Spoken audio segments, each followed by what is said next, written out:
Quick check. Okay. And welcome everybody to University of Tampa baseball from Tampa Field on the campus of the University of Tampa. Welcome to the final series of the Sunshine State Conference for the Tampa Spartans as they take on the Lynn Fighting Saints. Tampa comes in ranked 6th in the nation, first place in the Sunshine State Conference. Lynn comes in last place in the SSC, so looking to try to improve on their overall record in conference play. Hi, everybody. Jack Ike along with Taylor Stolworthy, and we welcome you to what is the final weekend for Tampa baseball in conference play. There is one more weekend of conference play next weekend, but the way it goes, there's 11 teams in the SSC. They always have matchups, and that leaves one team out every weekend. So there's 5 games going on. One team is on the sidelines watching or playing in non-conference games. As it is in the schedule this year, Tampa's off week is the last week of the season. Always fun to have a little off week to end the season. Gives us more time to rest before the postseason, as Tampa's put themselves in a position to pretty much be guaranteed a spot in the national tournament, and most likely will be hosting one of the super regional locations too. But there also will be a lot of pressure because it's out of our hands after the series against Lynn. We currently have a 3-game lead above Rollins with a 23-4 overall record, or conference record, compared to Rollins' 20-4. Rollins could make that number back next weekend with their final games. Our final 3 games are right here.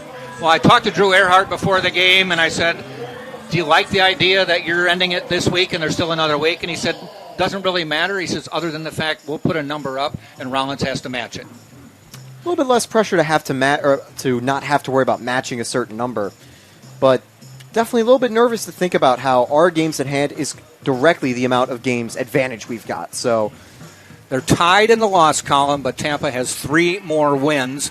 Tampa had a 2-game lead, unfortunately, last weekend, but lost 2 out of 3 to St. Leo, and Rollins swept, so they are now tied with the loss column with 4 losses. Tampa sweeps this weekend. Rollins has to win 6 in a row to keep pace. Yeah, that'll certainly be tough for Rollins, but you never should count anything out. Rollins was also the team that eliminated the Spartans on our home turf last season. And took 2 out of 3 from them at home earlier this season. So Tampa, like we said, put up the number and see what Rollins can do with that. Let's take a look at the starting lineups for today's game. For Lynn, by the way, the Spartans will have Michael Paul on the mound, their Friday night ace. But here's the lineups for today's game. Number 2 is A.J. Orico, a junior infielder from Boynton Beach, Florida. He'll be at second base. Batting second is the right fielder, number 27, Byron Murray. He is a senior from Nassau in the Bahamas.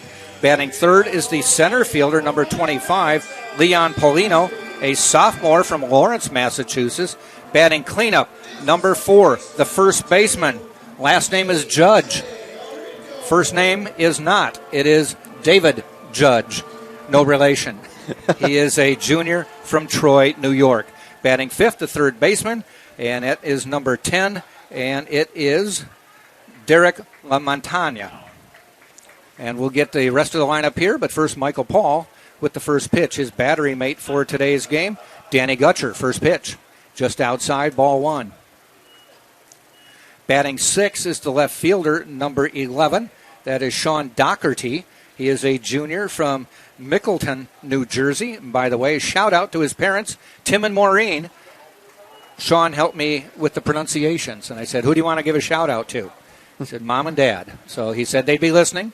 So Tim and Maureen, Sean says hi, and he's doing well.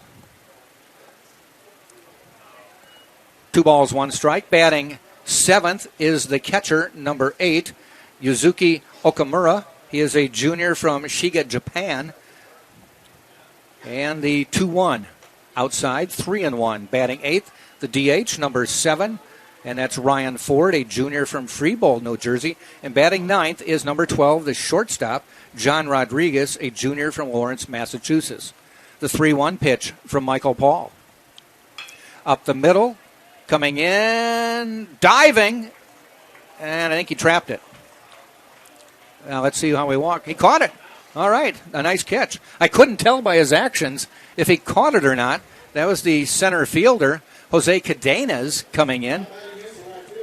Yeah, I couldn't tell as well. He made a very nice little dive there, and he got up quickly and threw the ball in. Exactly. He quickly threw it to second just to make sure he wasn't going to be caught off guard. Yeah. So a nice catch to start the game. Jose Cadenas with a nice play. Batting second is Murray.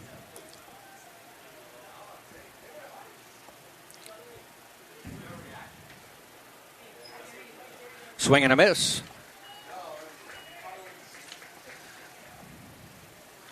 Single game today, doubleheader tomorrow to close out, as we said, the regular season. Popped up, infield, Earhart backing up at first, makes the catch. Looked like he had to fight the sun a little bit on that one, but still made the catch. Yeah, it's 6:03 p.m., but the sun will still be setting, and for at least the first couple innings, might get in a few players' eyes. A little cloudy, so it shields them somewhat, but that can also make the sun, when it does peek out from the clouds, just a little bit brighter.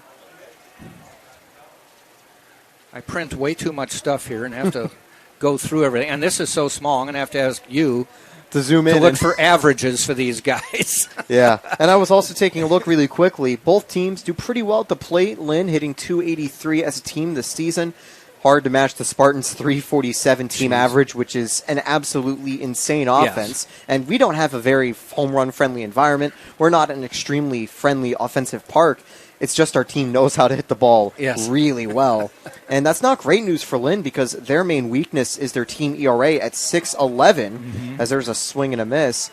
Tampa's ERA is a bit better with 3.56. Not an exactly superstar type of number, but certainly one that gives them a good baseline for most games. Well, you look at the fact that they average more than 8 runs a game, so 3.56, you're like, big deal. Yeah. It's generally a good sign when you're usually doubling the amount of runs your opponent scores. Yes. 2-2 pitch with 2 outs to Paulino. Judge on deck. Just inside, will go full. I noticed right when they went to 2 strikes, the infield shifted all the way to the right. Oh, they did make, it started a little closer down the middle for each side, but they're suspecting he's going to pull it late in the count. And what does he do? Pulls it right to Drew Earhart, who jumps up, makes the catch. Inning is over. I guess they knew what to do there. Yeah, that was a good call. 3 up, 3 down. We'll go to the bottom of the first inning. We'll give you the Spartans lineups when we come back on TampaSpartans.tv. Champions know how to seize opportunities. When they see moments of greatness unfold right before their eyes, they push as hard as they possibly can, and then they push harder. Because the heart of a champion never settles, never quits, and never stops giving its all. We are champions. We are Division II. We go big, we give it everything we've got, and we win. On the field, on our campuses, in our communities, for our causes, in our careers. We rise to become champions in everything we do. We are Division II, and there are no limits here. We make our time count. We set our own path. We become champions on our terms. It's time to up your game, because we're here to play and learn. But most importantly, we're here to discover ourselves, our vision, our heart, our drive, to achieve every goal we aim for, because we want to be champions at the highest level, life. At Division II, the opportunities are here. Are you ready? Stats. Bottom of the first we go. Tampa will come to bat. Leading off will be number 8, Jordan Lala. He is a senior from Tampa, Florida. Batting second, man who made a couple plays in the infield. Number 2, Drew Earhart. He is a grad student from Tampa. Batting third, number 11, is J.D. Urso, a sophomore shortstop from Tampa. Batting fourth is number 19, E.J. Cumbo, and he is a junior not from Tampa, East Meadow, New York, I should say. Batting fifth, number 9, Anthony Nunez, and he is from Hialeah, Florida, third baseman, a sophomore. Batting sixth is number 0, Jamarcus Lyons. and he is a junior from Tampa. On the mound is Michael Dwyer, or I should say it's Dwyer for Lynn, and you've got some numbers on him? Yeah, he's been the ace for Lynn. You mentioned that Paul is the main guy Tampa likes on Friday nights. Well, certainly the same here for the Fighting Knights. He enters with a 2.32 ERA through 66 innings pitched and an impressive 4-to-1 ratio with strikeouts to walks, 84 and 21 on the season. Nice. I know, Jack, we were mentioning he had a great outing last time through 6 innings. Yes, he had a no-hitter through 6 innings, and they pulled him after 87 pitches. They did get the win. Well, shame that down the line, that may be extras.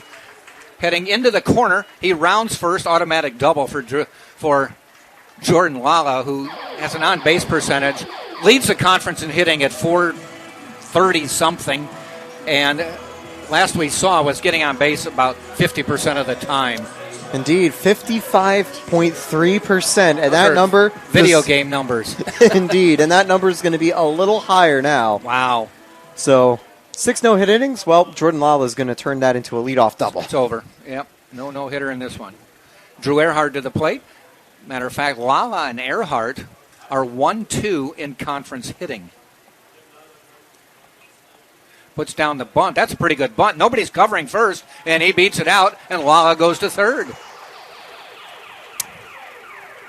I don't know if that was a good bunt or they just didn't see it coming. We know what to expect it. Yeah, a mix of both, and it's funny, for a team that's hitting over 300, you don't always expect them to be running small ball from time to time, and that's kind of a signature play from Drew Earhart. He drops down a bunt to at least advance a runner. That's Joe Urso's book. Yep. And now it brings up one of the most prolific hitters in the Sunshine State Conference and arguably the nation, with 2 aboard. That being J.D. Urso, 453 average. Or no, that's a 371 average. That was his on-base percentage. 371 average. I will mention, he recently got overtaken in the RBI department. E.J. Cumbo now feeds 50-47. Okay, well, a home run here, we're even. Or a base hit. Do it one at a time. Spartans take the lead 1-0. So we mentioned that Drew Dwyer, no-hitter through 6, has given up 3 hits after 3 batters in this one. Certainly have to say, though, the first hit and third hits were the only one that could really be his fault. Yeah. That was a good bunt, and just the infield not ready for Lynn. Let's set the position for Lynn with Dwyer on the mound. Okamura is behind the plate. Judge is at first. Orico is at second. La Montaña is at third, and Rodriguez is at short. It's Doherty, Paulino, and Murray left, center, right. Down the line, does it stay fair? No. Spartans are coming out swinging. Dwyer giving him pitches to hit. And, looking at his walk rate, it means he's probably a pitcher who likes to go for contact more often. And then late in the counts, he'll be able to get some strikeouts.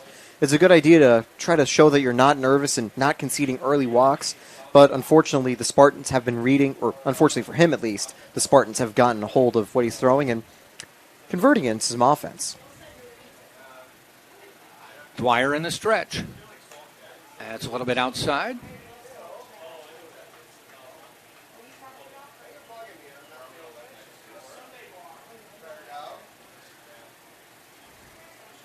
Umpires for today's game. Behind the plate is Ray Parrish. At first base is Christopher Wirt. Popped up. Shortstop. Moving back. That's Rodriguez. And he dropped it. Or did he go infield fly on it? Yeah, he did infield fly roll to see if the Spartans would move. They did not. They were all over that one.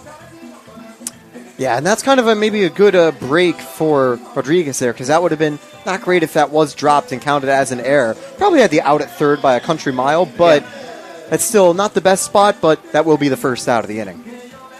The philosophy there, for those who aren't that into baseball, is the runners, if it's on the ground, they've got to run. But if it's an infield pop-up, the umpire will automatically call him out, whether it's caught or not. So then it's up to the runners to decide, do I run or not? The trick is that if they see it drop, they'll run, and they get the out for the automatic pop-up, and then maybe get them trying to go to third. Spartans had that one well scoped. This is Anthony Nunez, batting lefty against the righty Dwyer. Spartans up 1-0 early. There's a strike call. Nice day here in Tampa, not too breezy. Not too hot either. Yeah, it's a really nice night for baseball, and things will get a little bit cooler as we progress. That's certainly nice for short sleeves weather without us dying in the booth. Ball in the dirt.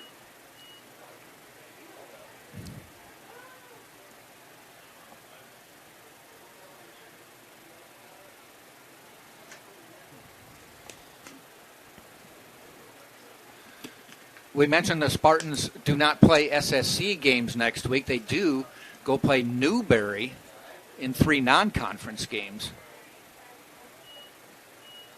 They're on the road for that. But, as you were mentioning, it's a chance that you may not see. You may see the starters start but not play long. You may see some pitchers get a chance who won't normally get a chance. Ball in the dirt. The only thing you have to be careful about is it's a regional game. Exactly. You don't want to take 2 or 3 losses and lose your seeding. You want to make sure you do win the series. And while the Sunshine State Conference is a strong enough prestige where it's very unlikely that another team would jump Tampa for the seeding, you always do have to be a little careful of that. So obviously you just want to make sure you're still doing A-OK. Rollins is the number 2 seed at the moment in the conference.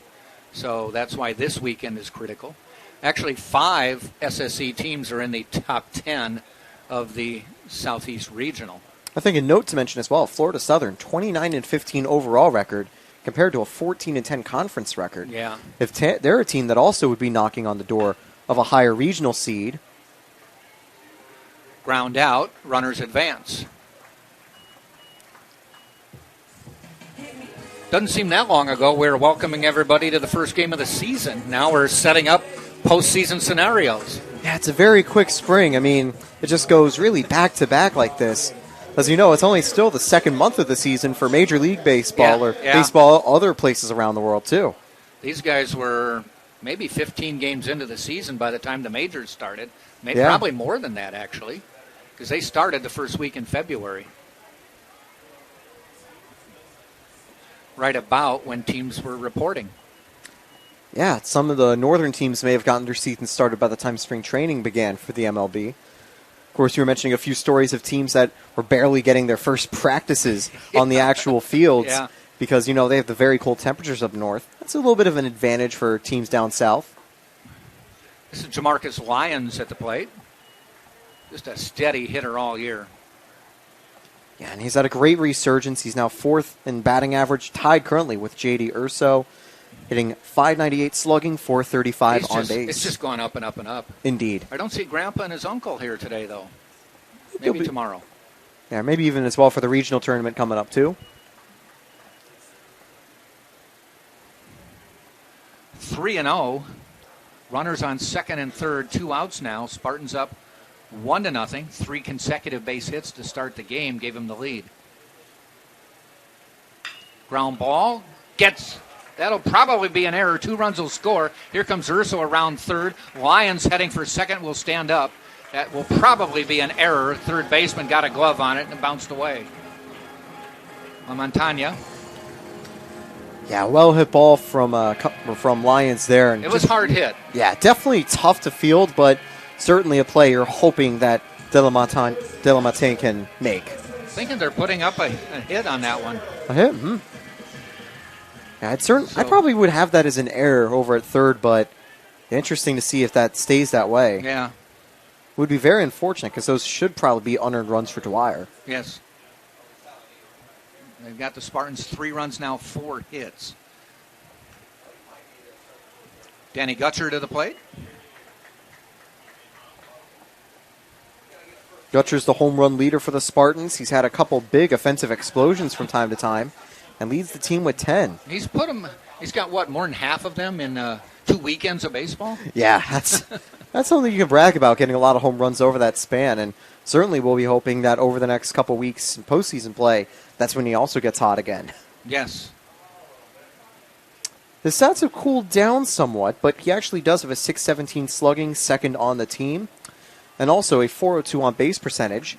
It's weird when those numbers, well, mainly the on-base percentage and .299 average, are below team average. Yes, that's hit. Down the line, curving foul. Actually not hit as hard as I thought. Yeah, it looked like it had some distance, but if that was staying fair, that may have been a somewhat relatively easy fly ball for... Fortunately, it resembled one of my golf shots and went way into the rough. That'll probably be one of my golf shots, too, although it'd probably be further to the left or right than deep. And he's going to bloop that one out into right field, giving chase. Did he make the catch? He did, and nice play by Murray. Had to get up in the air and reach back, made the catch. So the inning is over. Spartans do put up 3 on 4 hits.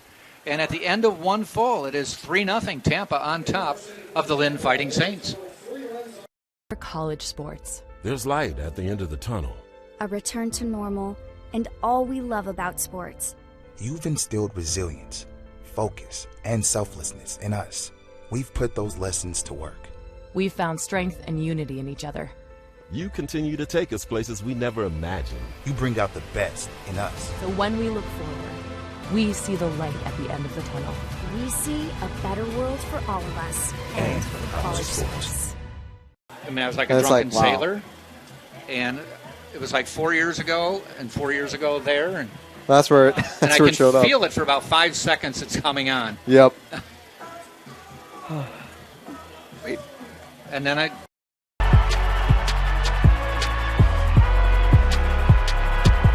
Number 32, Kyle Hornsby. Inside the 30. Touchdown. Michaela Burgess. Incredible finish by Hall. The NCAA and its member schools offer nearly 500,000 college athletes a path to go pro in something other than sports. Learn more at ncaa.org/opportunity. Spartans in the field for you. We didn't do that in the first inning. Is Drew Earhart with a couple good plays at first base. Nick Saladino is batting ninth, is at second. Anthony Nunez is at third. J.D. Urso at short. Jordan Lala is in left. Jose Cadenas in center, and E.J. Cumbo is in right. So Lala, for the longest time, would start in center field and then move, and Cadenas would take his spot in center, though he's got Jamarcus Lyons DHing today. You know, Cadenas makes things happen, and he's a very, very good defensive outfielder, as is Lala. Yeah, it's a reason I'm excited to see him back in the lineup starting out. He's a great utility player. He brings a veteran presence to this team. And as you mentioned, great defense, and that is a necessity over in center field. This is Judge, first baseman, cleanup hitter.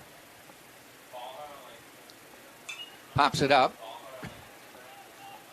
Going out onto the grass is Saladino, makes the catch right in front of Cadenas. 1 out.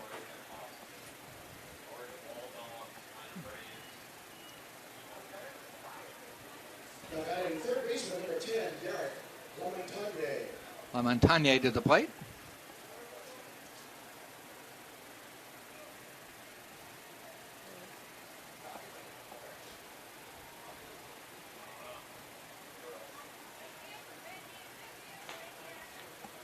First pitch is a ball. Got to give another shout out too to Oscar Benitez, number 23, not in the starting lineup.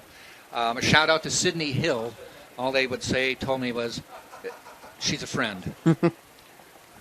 He helped me with pronunciations as well. So yeah, always good when you're able to get some help with some pronunciations. Yes. That's one of the hardest parts of the job because, even though you can always get a guess of what names are, sometimes they are different than how they look. And you and I have done enough games. You did a whole bunch of games last year in the summer. You got to get the names right. Yep. Because mom and dad are watching. Yeah, and even for my work as well, I've had to get even better at Japanese names. That's right. Doing NPB calls from time to time. We're going to ask you to explain that a little more. The good news is that makes... You're a world-famous broadcaster, or world-renowned, or heard around the world. Yeah, heard around the world, and maybe famous with quotation marks. In a lowercase f. Yeah, I'm not sure how many people really tune into FTF Sports, but if you're a fan of it, might as well. There's one down the line. That may go for extra. It's Cumbo. going to head to the corner to get it. Rounding first, heading to second, sliding, beats the throw. As Jerry Coleman, the former San Diego Padres announcer would have said, slid into second with a stand-up double. Not a bad throw by Cumbo, but it was too deep in the corner to really. Yeah, there was no shot it was going to be there in time. Would have needed to be a slower runner, and De La Montagna had the Jets to make it around. Brings up Doherty. Lefty. A little off-speed pitch. Strike call. That's always a great feeling as a pitcher. You're able to fool someone with an off-speed that they're swinging just so early at. He was sitting on fastball. Tap foul. Ted Williams, in his old guide for hitters, always wait until you see the fastball so you know how to time it. And didn't really take that advice there. He was swinging for the fastball rather than waiting to see just how much he's got today. My dad, who just played rec league baseball, used to always tell me, do not swing at the first pitch. See what they've got. I said, but Dad, you've wasted a strike. He said, do not swing at the first pitch. If you're a good hitter, you'll get one in the zone. Down low. They asked for an appeal. Does not get granted. 3 balls, 1 strike. I think it's always a good idea to take for that first pitch. Let the pitcher really have to throw you a strike to open the at-bat, because if they're feeling a little nervous, they pitch around you, they're going to put themselves behind the count.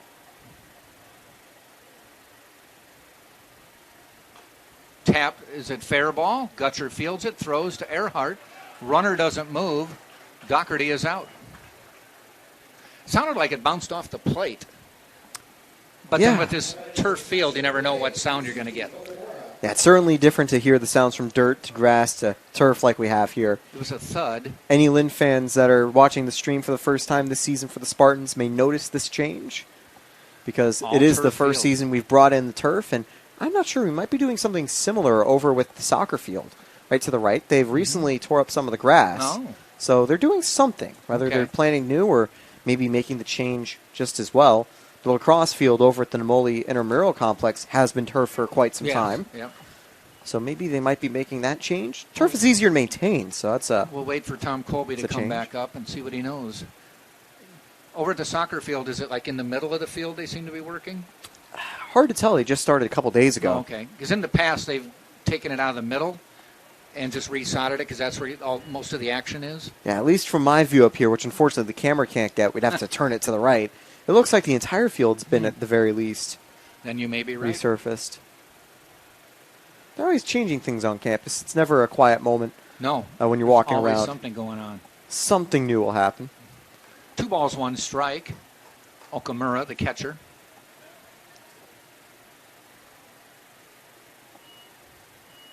First player I ever remember being from Japan playing in the SSC. Inside.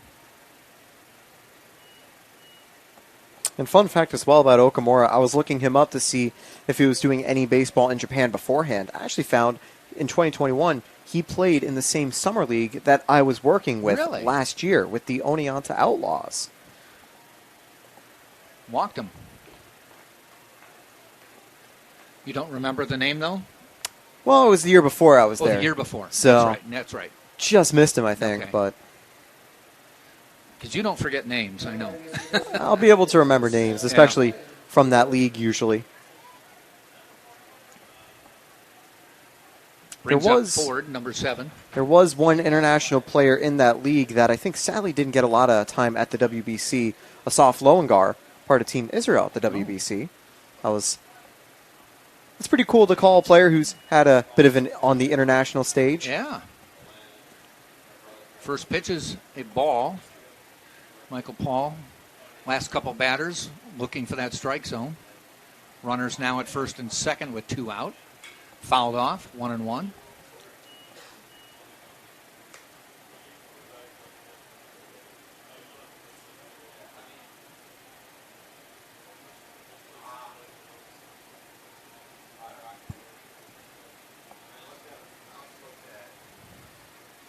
Paul into the stretch. popped up. Looks like it's heading out of play. It is. I believe that stayed in with the bird cage all around the field. Otherwise, a few of the parents and kids who might be moving out may have had to look out for a ball coming their way. It's been pretty hectic as I'm over in Straz dorm, and there's been a lot of movement throughout today. Yes. Swing and a miss. Inning is over. Michael Paul goes off speed to get the strikeout. So a couple guys get on. There's a hit and a walk. 2 left. Nobody scores. We played an inning and a half. Tampa's still up 3-0 on TampaSpartans.tv. Being a champion takes more than talent, more than the perfect pass, more than using your head. Being a champion takes the spirit to always push harder, the ability to overcome any hurdle, and the fire to be the best. Welcome to Division 2, where the pursuit is yours to create. And the question isn't, can you do it? It's, will you?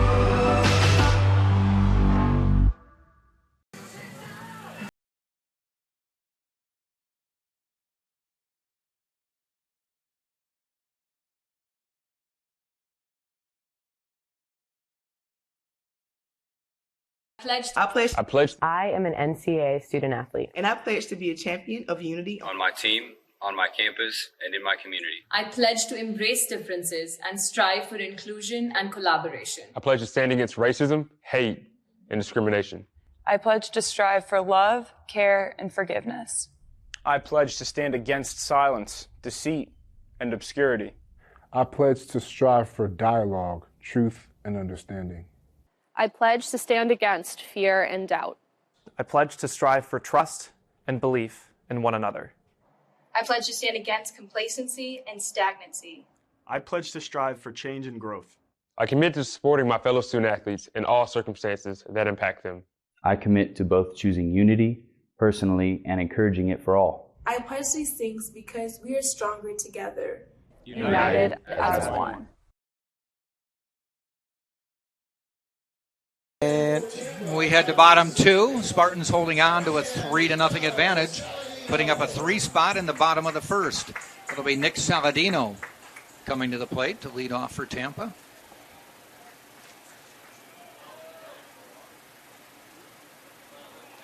.272 average on the year. Solid second baseman for the Spartans.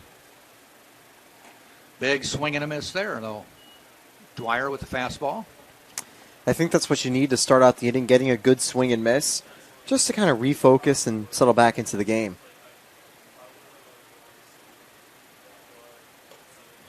Watches that one high outside.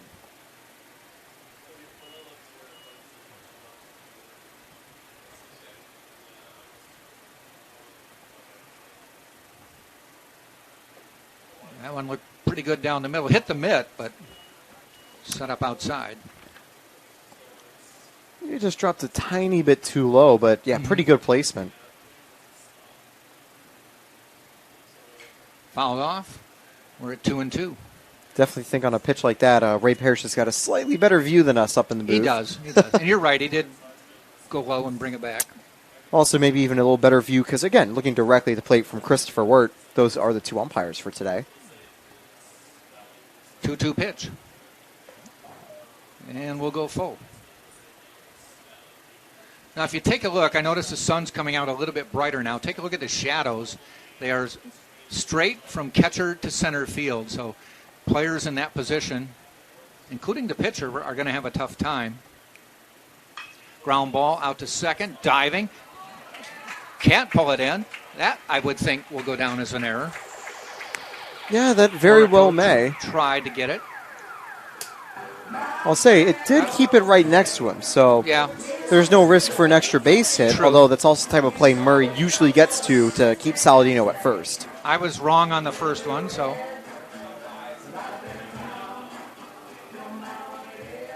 Still haven't made the official ruling yet. Well, Tom Colby's coming back up now to tell them what they should think. I'd probably grade that as an error, potentially. Yeah. Hit or an error, Tom? Oh, okay. Nice bunt. That'll move the runner. May beat it out. No, got him. Good bunt, though, by Cadenas. Does move the runner. So Joe Urso did it in the first, but called it in the first with the bunt by Drew Earhart. Does it again in the second when the leadoff runner gets on.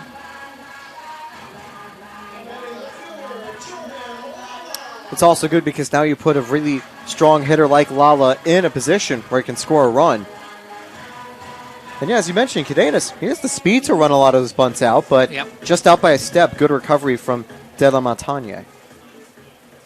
Montaigne. Jordan Lala, who led off the game with a base hit and scored shortly thereafter.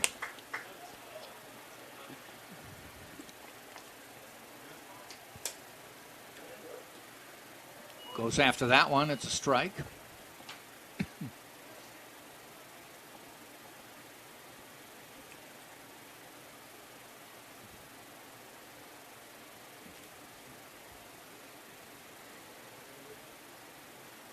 Dwyer in the stretch. Ball outside. By the way, if you're used to Saturday doubleheaders starting at 1, tomorrow's doubleheader starts at 3. Ooh.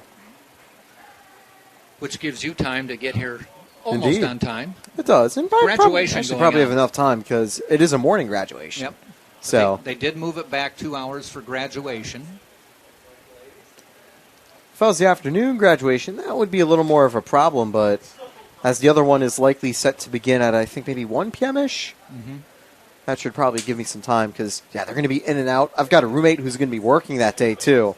So they're going to be a little bit busy as well. 2 balls, 1 strike. Lala goes 3-1. Graduation this year, you said, is at Mid-Florida Amphitheater out at the State Fairgrounds. So not on campus. My daughter graduates high school next week, and they're having it at Tropicana Field. That's going to be cool to be able to do it at Tropicana Field. Yeah, every high school in Pinellas County gets to graduate at Tropicana Field.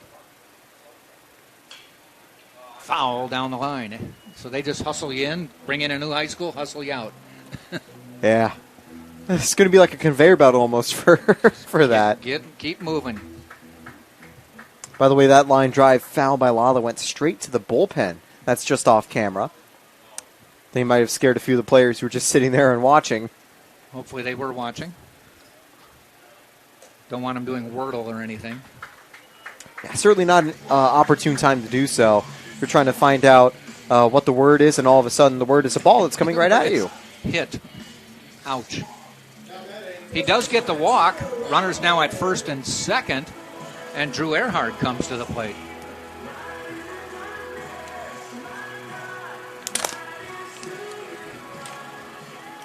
Okamura out to talk to Dwyer.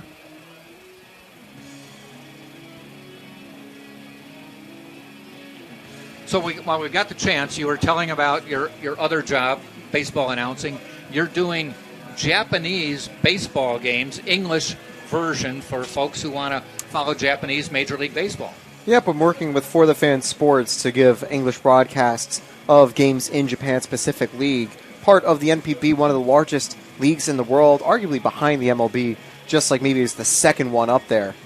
And it features some of the world's stars, players like Roki Sasaki and Yoshinobu Yamamoto, 2 aces who were pretty dominant throughout the WBC.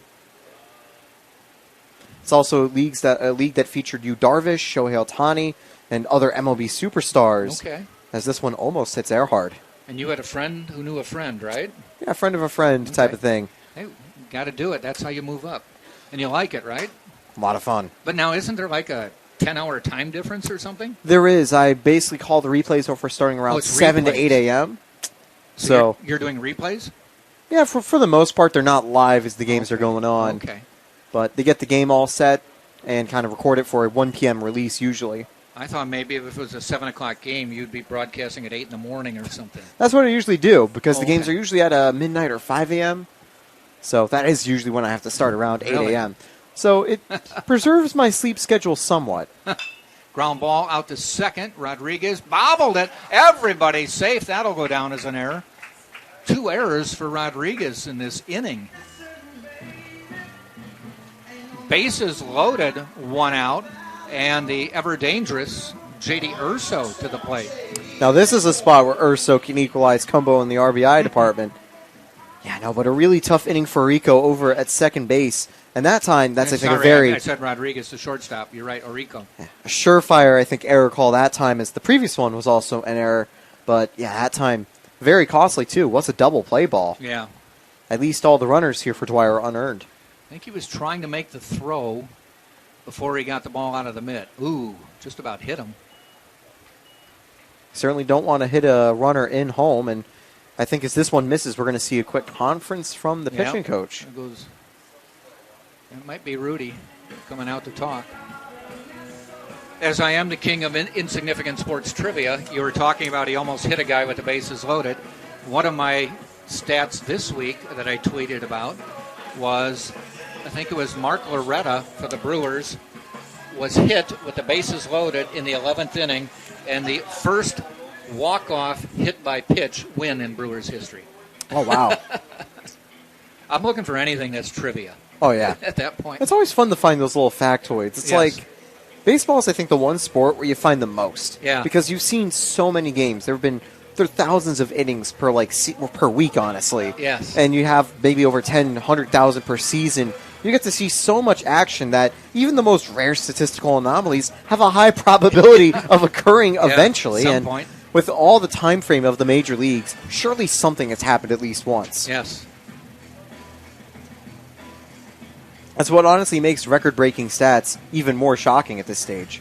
Last week I had a goofy one when Paul Molitor was the first player to ever get on base in an all-star game, I think it was, with catcher interference. Swung at a pitch, hit the catcher's mitt.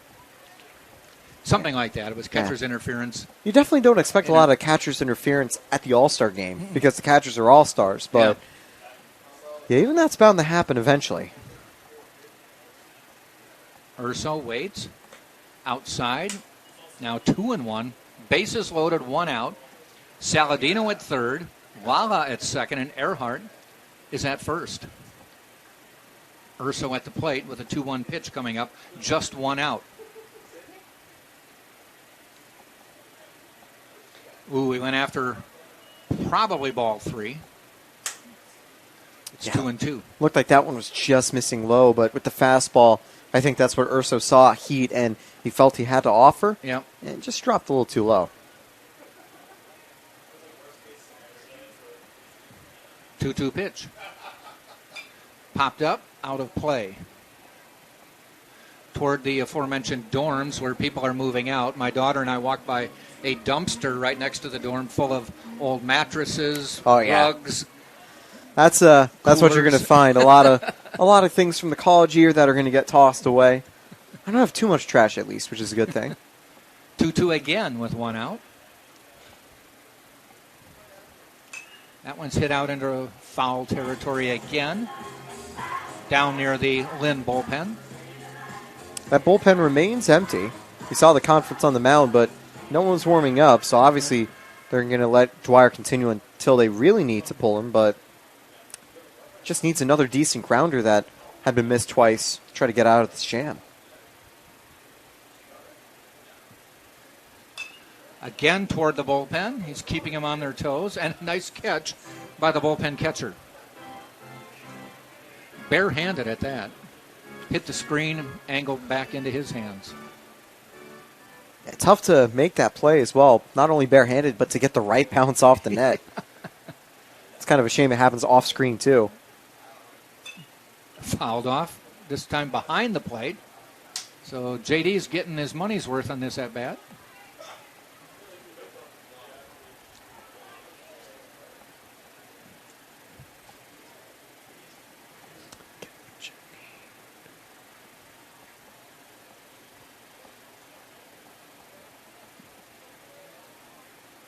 Swing and a miss, though. There he goes down swinging. 1 out. Or 2 outs now. Bases still loaded. And E.J. Cumbo strides to the plate. Dwyer had 10 strikeouts in his 6 no-hit innings, and this is the first strikeout he's gotten in the game so far. It's taken him a full trip around the order to get it. Spartans showing good discipline early.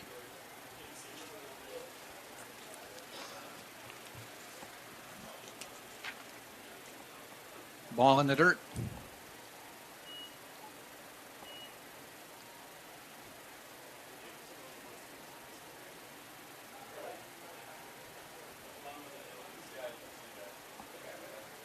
They needed a pitching performance from Dwyer, though. It was a 2-1 win over Nova Southeastern. Ground ball. Gatlin gets under, or it goes mid. 2 runs will score. Spartans are going to go up 5-0. Runners at first and third. That's the advantage of a 2-out hit. Everybody's moving. Yeah, that's the easy way where you could get runners in scoring position all the way home. And honestly, I was a little surprised. There was a chance potentially to send Earhart, but Urso erring on the side of safety that time.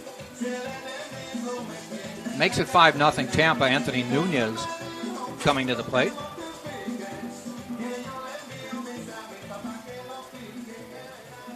Both runs unearned for Dwyer, but for Cumbo brings his RBI total to 52. Okay, adds the lead. Throw to first, back. Spartans basketball team throughout the women's basketball team throughout the first pitch. Tom Jesse threw the pitch, flanked by team members. Swing and a miss. It was the first time in school history that a Spartans women's basketball team advanced to the Elite Eight. Yeah, great season for them. Winning the winningest season ever. 1 loss in the regular season. Another conference title, too. Conference title. They're frequently among the best in our conference. Yeah. Oh, yes. That's their 3rd straight year winning it. But yet to really do damage in the national tournament, which is a shame. They won the regional. Yeah, good to see them get through the regional this time around. Ground ball fielded by Dwyer. He hopped up and got it and throws him out to end the inning. Spartans, though, put a couple more on the plate, and we played 2 full. It's 5-0 Tampa on TampaSpartans.tv. This is the University of Tampa.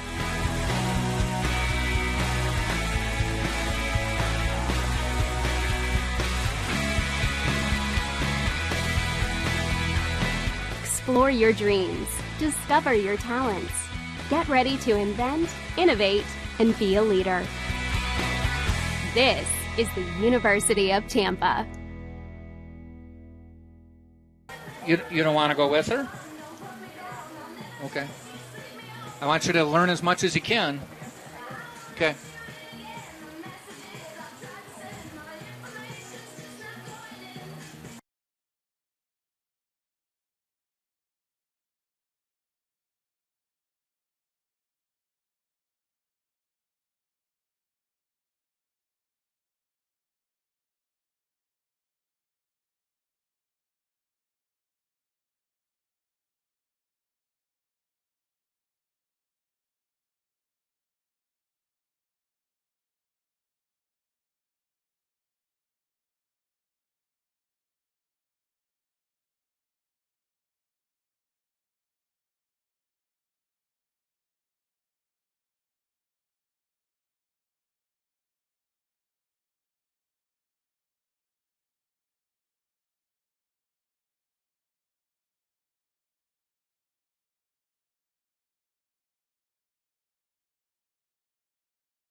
Now let's check out this. Rodriguez will lead off. John Rodriguez out of Lawrence, Massachusetts, for Lynn here in the top of the 3rd. You look at the roster for Lynn, of course sprinkled with a lot of Florida players, but they works the Northeast a lot. Troy, New York, Freehold, New Jersey, Mickleton, New Jersey, Lawrence, Massachusetts, Ticonderoga, New York, Bloomingdale, New Jersey. These all ring a bell? Some of them? Somewhat. Astoria, New York. From Connecticut, so I know those towns just a little bit more. That'd be like asking me if I knew towns in North Dakota, I guess, because I'm from Wisconsin. Yeah. Not too far away, but still a little too far for knowing it by the back of your hand. To know every city in another state. Great River, New York. Liverpool, Matawan, New Jersey. And not a big surprise to see a lot of Northeastern players down here. Mm-hmm. I mean, Florida's not only a popular vacation, but retirement spot as well. Yeah. Good baseball, too. Of course. Can't beat baseball in Tampa, though. What a start to the season they've area had. For high school, for preps at the baseball level. Yeah, and honestly, even that with the strong start the Tampa Bay Rays have had over at Tropicana Field. Are the Yankees in town this weekend? Is that the deal? I believe so. They're opening the third deck, I believe. Yeah. At Tropicana.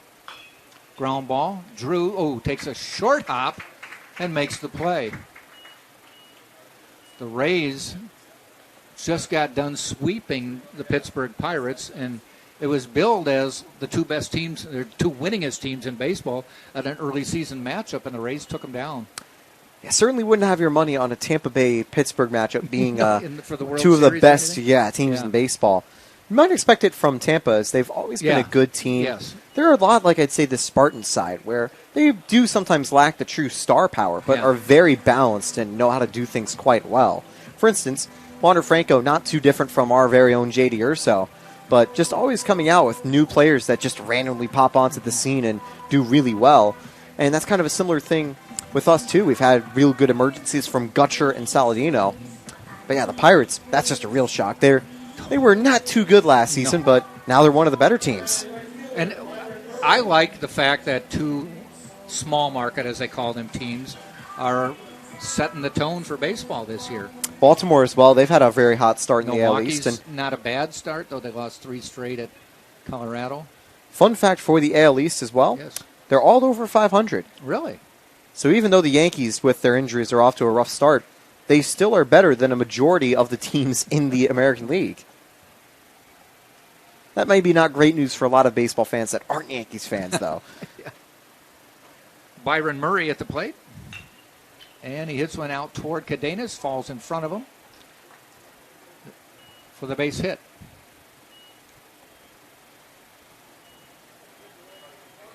Brings Paulino to the plate, the center fielder. It's almost like that leadoff play by Arico at the start of the game where he hit a line drive to center field, but not enough space for Cadenas to try to make a dive that time. And with a 5-run lead, you don't need to make a risky play like that. Definitely. If you miss the dive, it gets behind you, and that's 2, maybe even 3 bases. Yep. Paulino, they say 6'2". He looks bigger than that to me, but...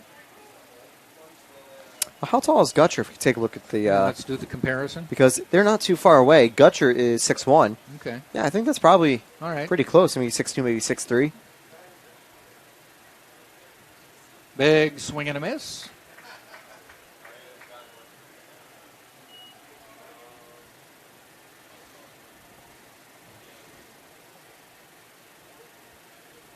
And there you mentioned it before, now the shift with the 2 strikes.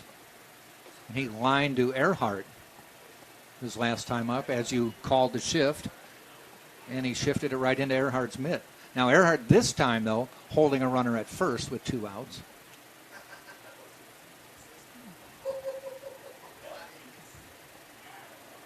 Fouled off. This, by the way, is legal in college baseball to have 3 players on one side of second base.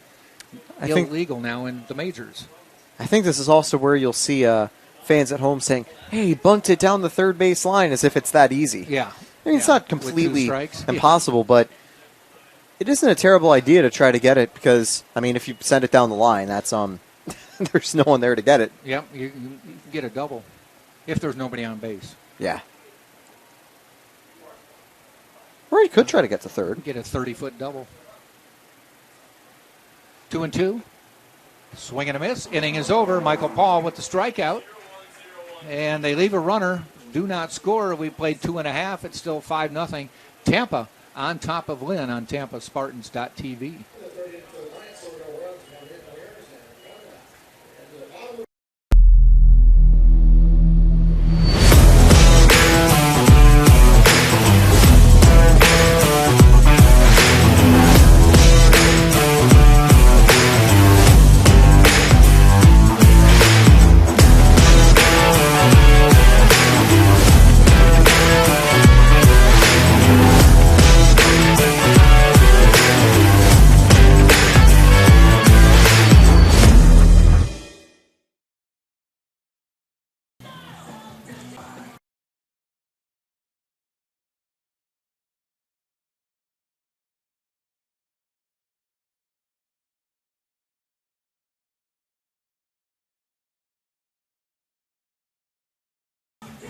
All right, we go to bottom of the third. Tampa up 5-0. Jamarcus Lyons will lead off. He got a double, drove in the first couple runs for the Spartans back in the first inning. Taylor, as you mentioned, his average is just soaring as the season goes along.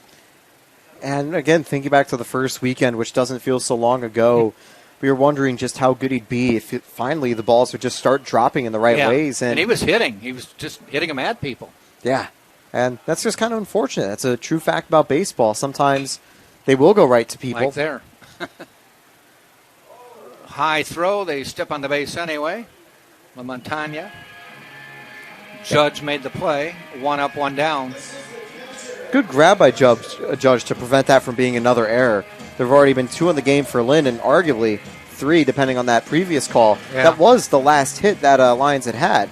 Sharply down the third base line, deflected off La Montaña.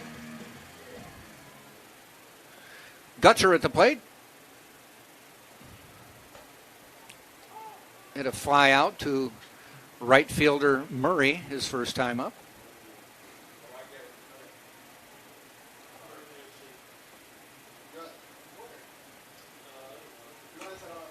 Strike call.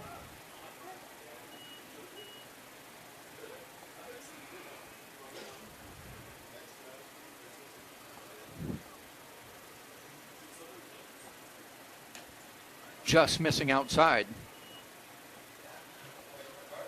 So with school ending, and you're staying for the summer, are you relocating for the summer? Well, no, my family's pretty close as well, so I'll just be with them. And the good news with the Japan games, they are remote. So yes. I don't have to make a commute from Japan all the way back to the States every time I do it. How many games do you do in a week?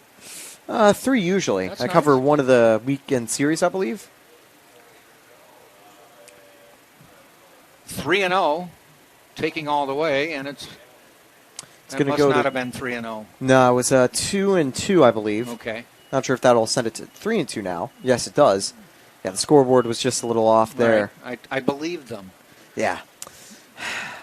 They're trying to hurt us there with false knowledge. Went way upstairs to get that one and goes down swinging. Mentioning the NPB Weekend Series one more time. They, similarly to the Spartans, they have players that will be like Friday aces or players that typically go on each of those days. So you really get used to seeing some of the same players sometimes.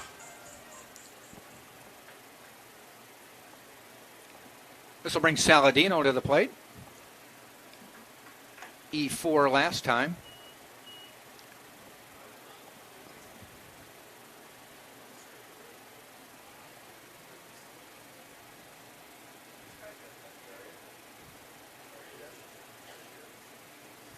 Ball in the dirt. He's on 61 pitches now through 2 1/3. Yeah, that's a lot. 2/3. Quicker this time around, though. He's got the first few outs. Fly ball heading out to left field and makes the catch to win the inning. Doherty, I don't know if he froze just waiting for the ball or the sun was in his eyes, but he waited. He didn't have to move much. Made the catch. Inning is over. We played 3 full. 5-0 Tampa on TampaSpartans.tv. Champions know how to seize opportunities. When they see moments of greatness unfold right before their eyes, they push as hard as they possibly can, and then they push harder. Because the heart of a champion never settles, never quits, and never stops giving its all. We are champions. We are Division II. We go big, we give it everything we've got, and we win.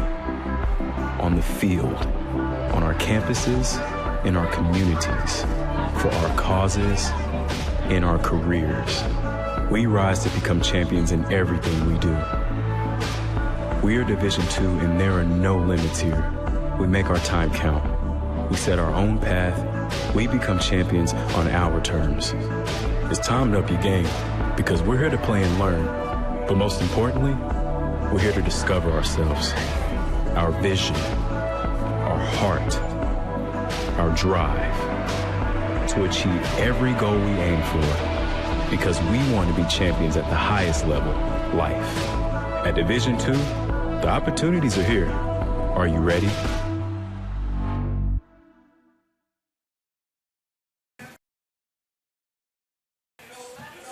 Top of the fourth inning we go. Tampa up 5-0 to take you through the fourth, fifth, and sixth. And maybe some more runs for Tampa. Taylor Stolworthy. Hopefully, I'll be hoping to keep my ERA at a pretty good level as Gutcher fires the final warm-up throw to Saladino.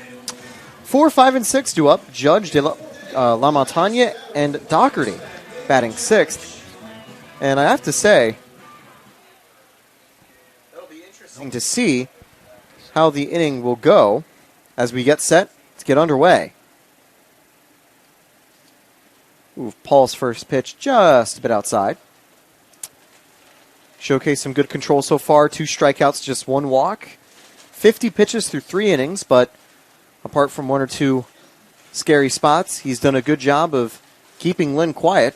Judge with a swing and miss. He popped out in his first at-bat.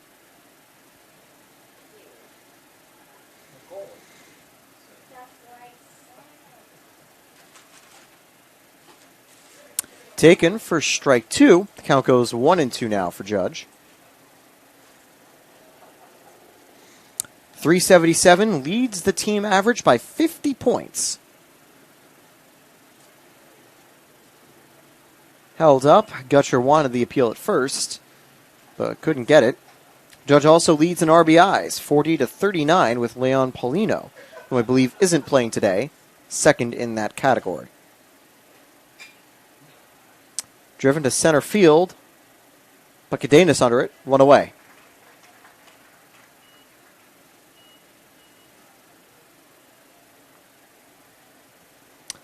That'll bring up De La Montagne now, or La Montagne. I keep seeing the D for his first name and keep thinking it's a part of his last name. He had the first hit of the game, an extra base hit. One of the 2 Michael Paul has conceded.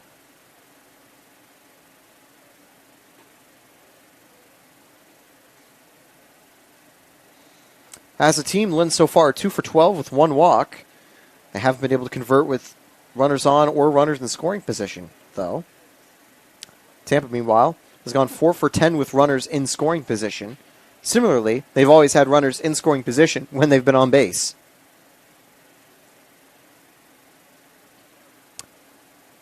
One and one now for La Montagne.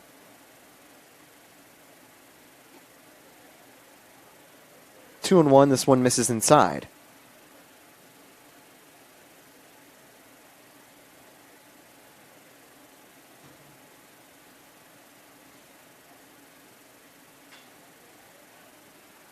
Fouled away.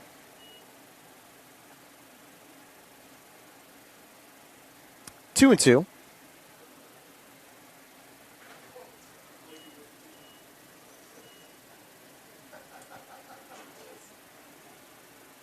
And just missing.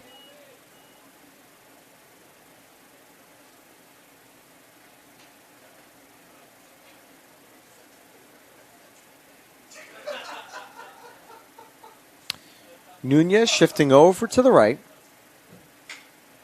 And Paul will make the grab. The toss to Earhart in time, 2 away. That'll bring up Doherty. He's 0 for 1. Looking at his stats for the season, he's the weakest of the qualified hitters when it comes to his average. Has brought home 5 home runs this season. One stat that he's leading that he may not be a huge fan of leading is 48 strikeouts. I'll say another little baseball trivia fact. Out of all the records in the MLB, the one that's certainly going to fall the soonest for career stats, hitting strikeouts. Because we're in an era of baseball where you see many more strikeouts from starting pitchers, and players have more strikeouts in a season, even when they can put up some really good numbers. Players like Giancarlo Stanton and Aaron Judge, incredible power hitters, they do strike out at a pretty high rate. 1-1. And fouled away, so the count will go 1-2 for Doherty.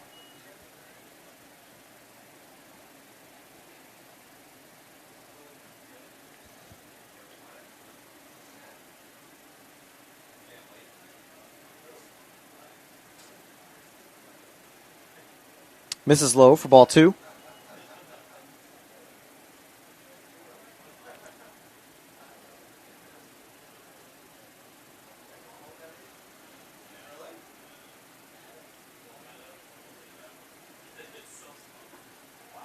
Gets him looking that time, getting the low and inside corner. Just enough break on that pitch to get strike 3. 4 innings for Paul. He's had 3 strikeouts. And this 1-2-3 inning keeps the Spartans on top 5-0. We'll be back with more Spartans baseball right after this. Being a champion takes more than skill, more than endless drills, more than using your head. Being a champion takes the heart to give it your all, the agility to thrive from any angle, and the relentless drive to be the best. Welcome to Division 2, where the pursuit is yours to create, and the question isn't, can you do it? It's will you?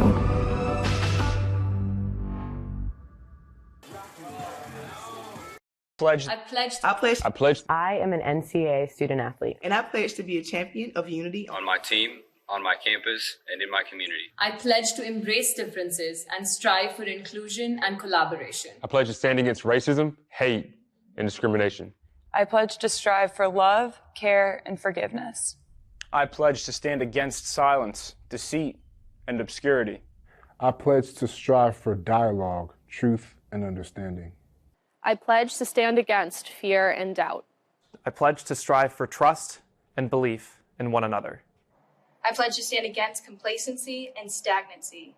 I pledge to strive for change and growth. I commit to supporting my fellow student athletes in all circumstances that impact them.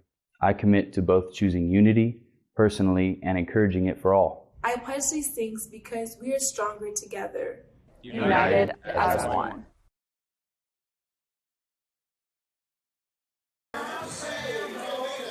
Cadenas leads it off for the Spartans. We're back here in the bottom of the 4th.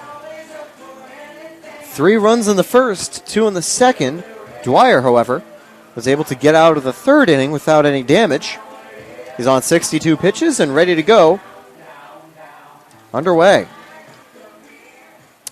Take a quick look around the Sunshine State Conference as well, mainly at the number 2 seed Rollins as Cadenas flies to center field. And on top of it for out number 1 is Paulino. Rollins currently leads 6-3.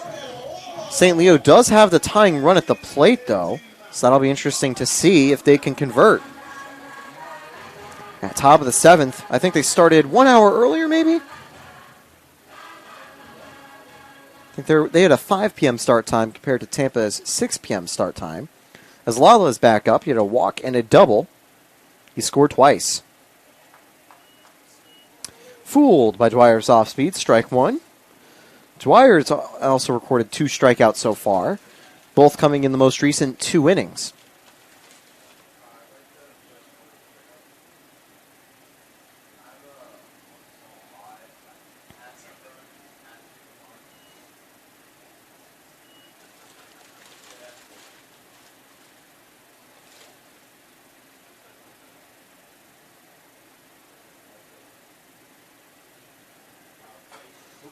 Lala sent deep to right field, but also very much foul. Did that actually clear the birdcage? It may have. So definitely take cover if you're moving some suitcases in and out of Stratus Hall. You might just have yourself a baseball souvenir. The 1-2 misses inside, bouncing off Okamura all the way back. In a weird way, they're kind of lucky that Lala didn't swing because he could have scooted over to first and maybe had a chance to beat out any throw Okamura would have had to make. The 2-2. Ricochets back to the dugout and just misses.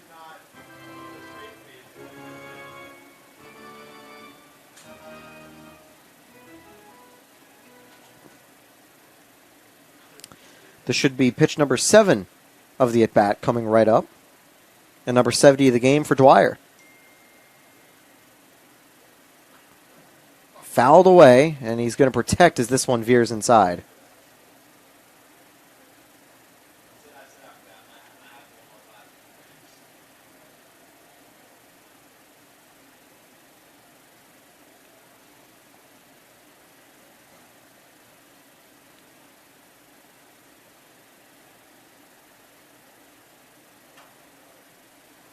Dwyer gets a sign he likes. The 2-2. Lala sends this one high. Murray's got an eye on it. 2 away. So, good pop off the bat, but not dangerous enough to threaten for anything. That'll bring up Drew Earhart, who's 1 for 2. Got on base with an error last time and had a single early on.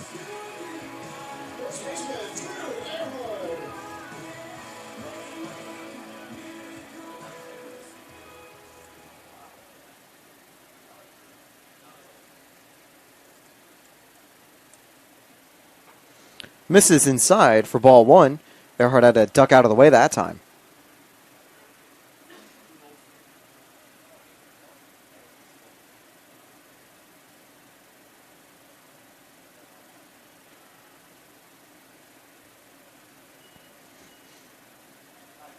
Two 2-0.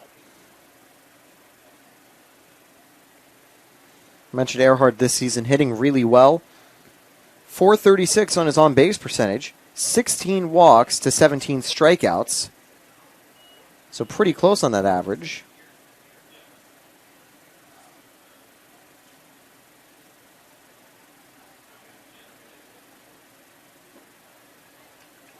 Strike 2 taken.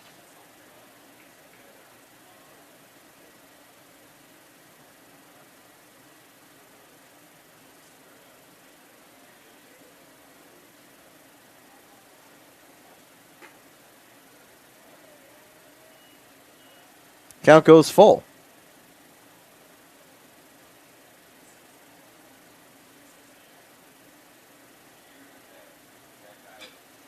Fouled away.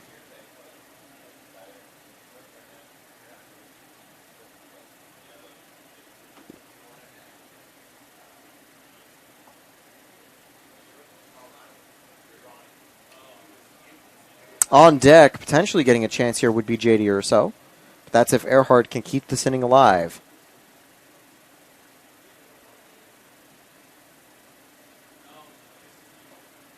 And he will. Misses inside for ball 4. That'll bring up Urso now with a runner aboard. And 2 outs.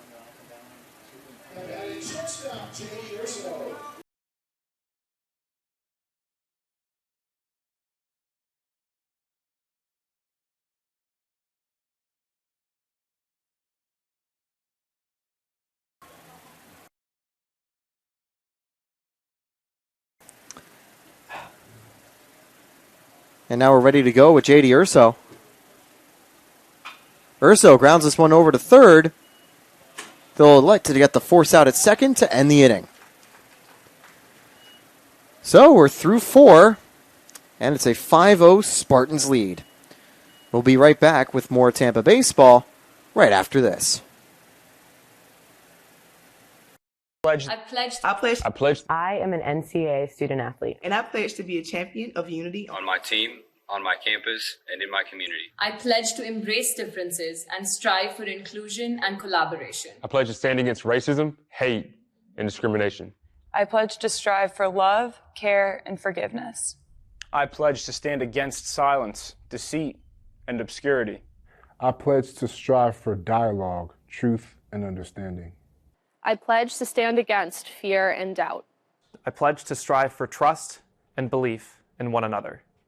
I pledge to stand against complacency and stagnancy. I pledge to strive for change and growth. I commit to supporting my fellow student athletes in all circumstances that impact them. I commit to both choosing unity personally and encouraging it for all. I pledge these things because we are stronger together. United as one.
It's game 1 of 3 this weekend for the Spartans and Fighting Knights.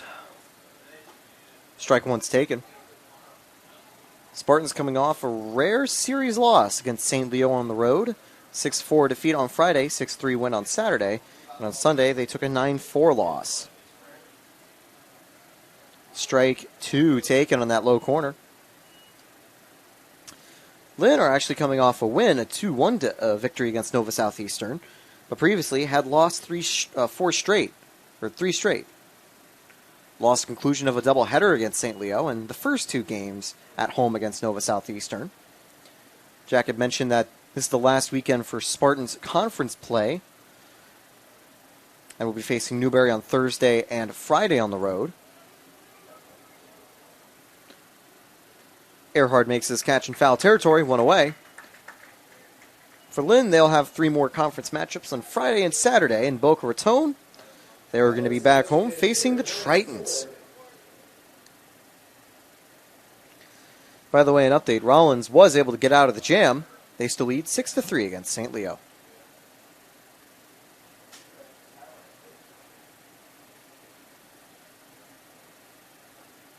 Swung on and missed. 0-1. I think for Lynn as well, it's not been the best year. They're the only team in the Sunshine State Conference to not have 20 wins on the season. They have a chance to jump up the conference standings, but probably too late to sneak into the tournament at this stage. There'll generally be, I think, a couple out-of-conference teams that make the South Regional alongside some of the big powerhouses from the Sunshine State Conference. You can certainly guess that Tampa, Rollins, Florida Southern, St. Leo, and Barry are likely going to make it. Depending on how seeding goes, Florida Tech could see themselves entering, as could Nova Southeastern. Wouldn't even count Embry-Riddle or Eckerd out of that fight either, just depending on how they finish with their final matchups.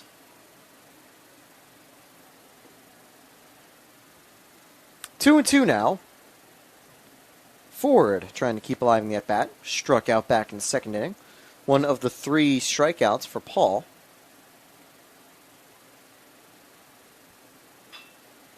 That's going to be grounded over to Saladino. Diving grab by Earhart to make the out. It wasn't a perfect throw. There was almost contact on the base path between Saladino and Urso. But they get the out in time, and there's 2 away for Rodriguez. Great versatility when it comes to fielding there by Earhart. Just incredible defense almost every single time he's out there.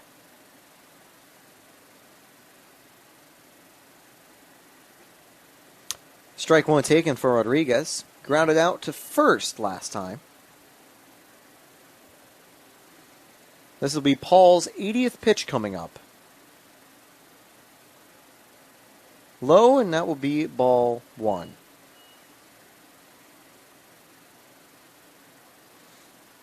It's 7:18 p.m. The shadows creeping a little closer to the field.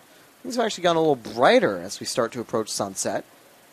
The check with Wirt, and in fact, Rodriguez did go. It's 0-2. Or 1-2.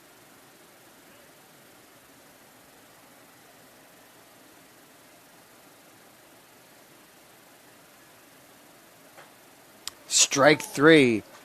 And that'll be the inning. Paul, through 5, has got 4 strikeouts. He's conceded a walk. And through 4.5 in total, it's still a 5-0 Spartans lead. 4, 5, and 6 hitters will be due up as we come back from the break in just a minute.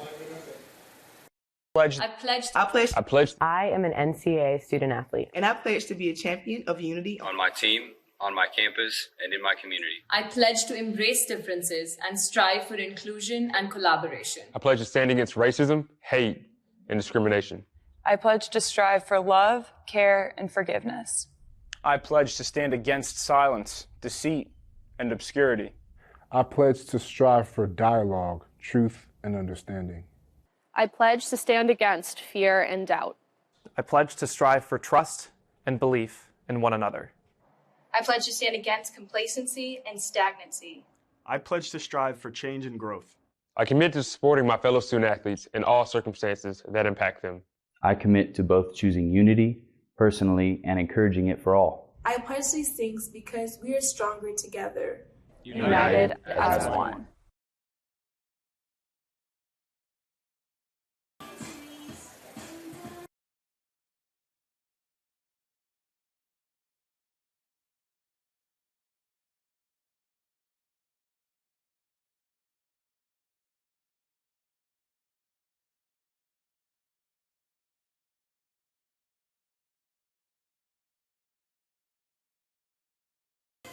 And we're just about ready to go with the bottom of the fifth. Spartans still on top. Paul had a 1-2-3 inning. Have to see if Dwyer can do the same. Have to see if they've updated the site. No, they haven't. They still have Lynn batting. I was a little confused for a second. I thought the stats site had Arico stepping on the mound this inning. That's a change you normally wouldn't see until the very end of a game and a very lopsided result. Cumbo with a line drive goes foul. 0-1.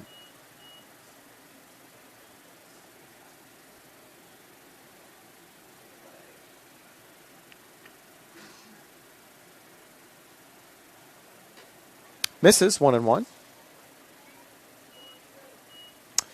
Cumbo's 1 for 2, and he recorded 2 RBIs and his single back in the second inning. That was both the runs that were scored that time around for the Spartans. And this will be his second hit of the game, straight through the middle of Rodriguez and La Montaña. That'll put a runner aboard for Nunez. This spot, wonder if Nunez might try a sacrifice bunt. It's lefty-righty advantage for him, but Verso loves to run the small ball. Nunez a pretty solid season. He's at 33 RBIs, 50 hits, a 318 average. He trails the team averages in every single stat line on the slash marks, from just a lower OBP, lower slugging, and lower average, despite being 318, 396, and 465. That's not too far away from a 3-4-5 slash line, which is typically quite good. Cumbo's checked over at first twice here. Certainly worried about him as a base stealing threat. Nunez going to rip this one up to right field.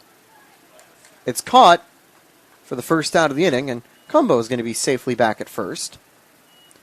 He took a big lead in case it was going to drop, but enough time to make it back. Murray was not going to make that throw.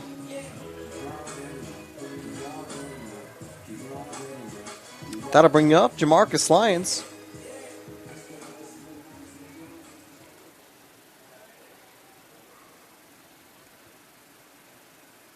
Dwyer checks first. Another throw to Cumbo, and he is safe.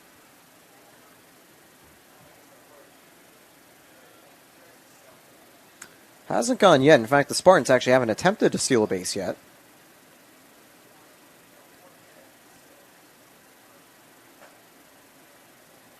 Okamura was ready as this one just misses up high. Lyons also has 2 RBIs today. Came off a double in the first, grounded out in the third.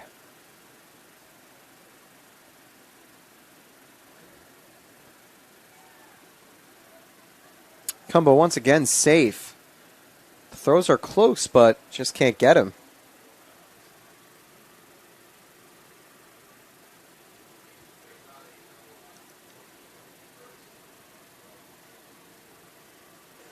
Cumbo goes. The throw off target, and Cumbo is safe with a stolen base.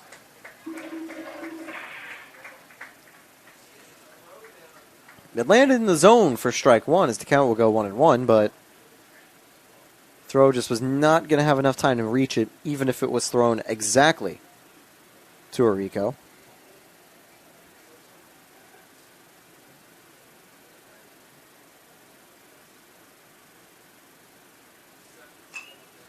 Chopped on the ground. Cumbo will run over to third. 2 away. And Cumbo is now 90 feet from home.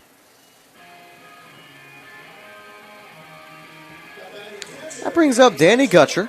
He's 0 for 2 today.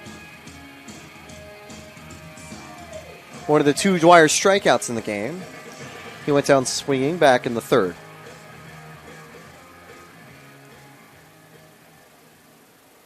Dwyer on 83 pitches. Here comes number 84. Fouled away.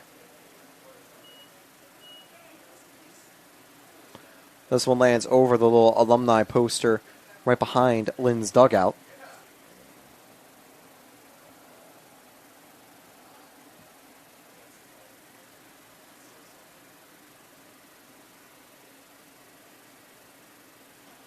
Swung on and missed. It's 0-2 now for Gutcher.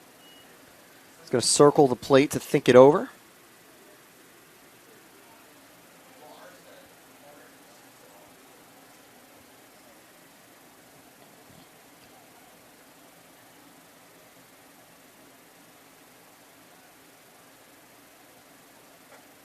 Taken high for ball 1. It's a good slider that time there from Dwyer, but just can't get the zone.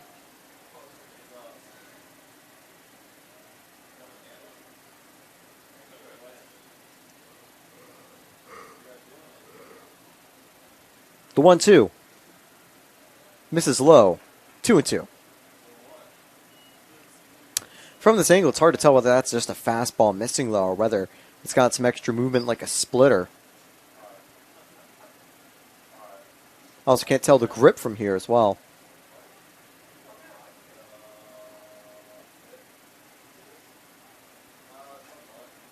Foul back.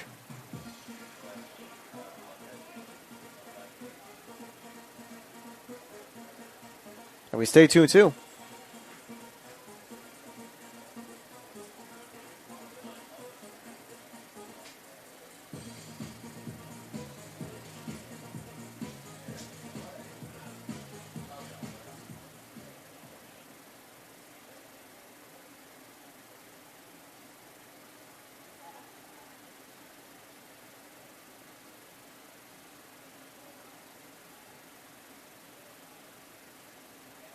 Misses low, and that'll be ball 3. Okamura on top of it to make sure that Cumbo wouldn't have a chance to make it home from 3rd. On deck is Saladino. He's also 0 for 2 today.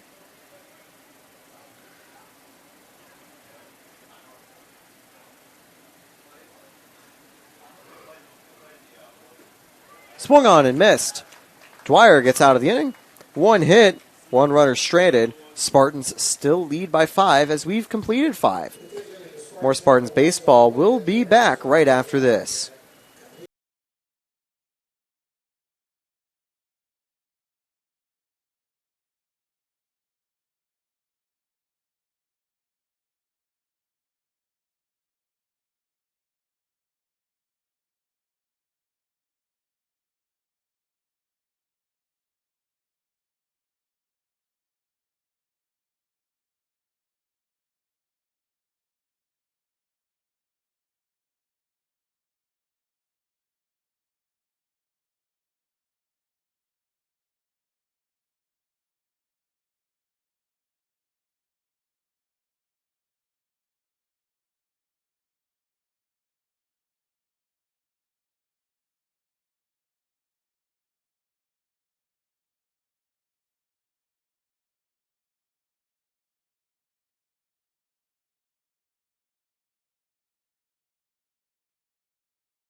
Coaching and tutoring.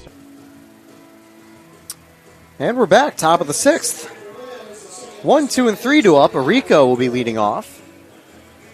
We're watching the Sunshine State Conference Digital Network, and Spartans hold the lead. They've scored 5 runs on 6 hits with no errors. Lynn, no runs on 2 hits. Well, make that 3 as this one's the line to right to start the inning. They've also had 2 errors to start the game. And that'll bring up Murray with a runner aboard.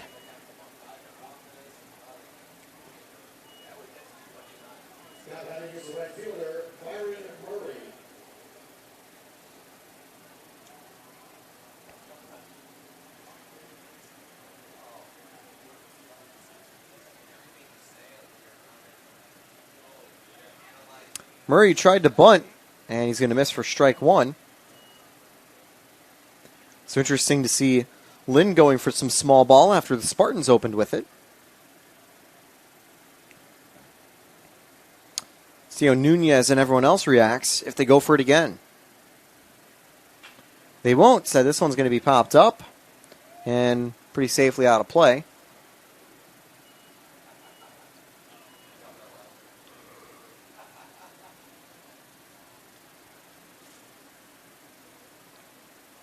And now the 0-2.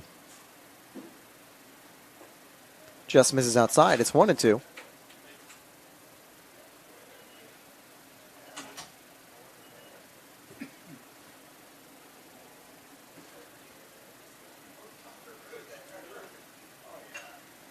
Popped up. And a little deeper than your average pop-up. Cadenas had to track back. But he will be on top of it. And that'll be the first out of the inning. So with after that leadoff hit, a double play opportunity, if Polino grounds out, would end the inning. Good start for the Spartans to try to get out of this little jam.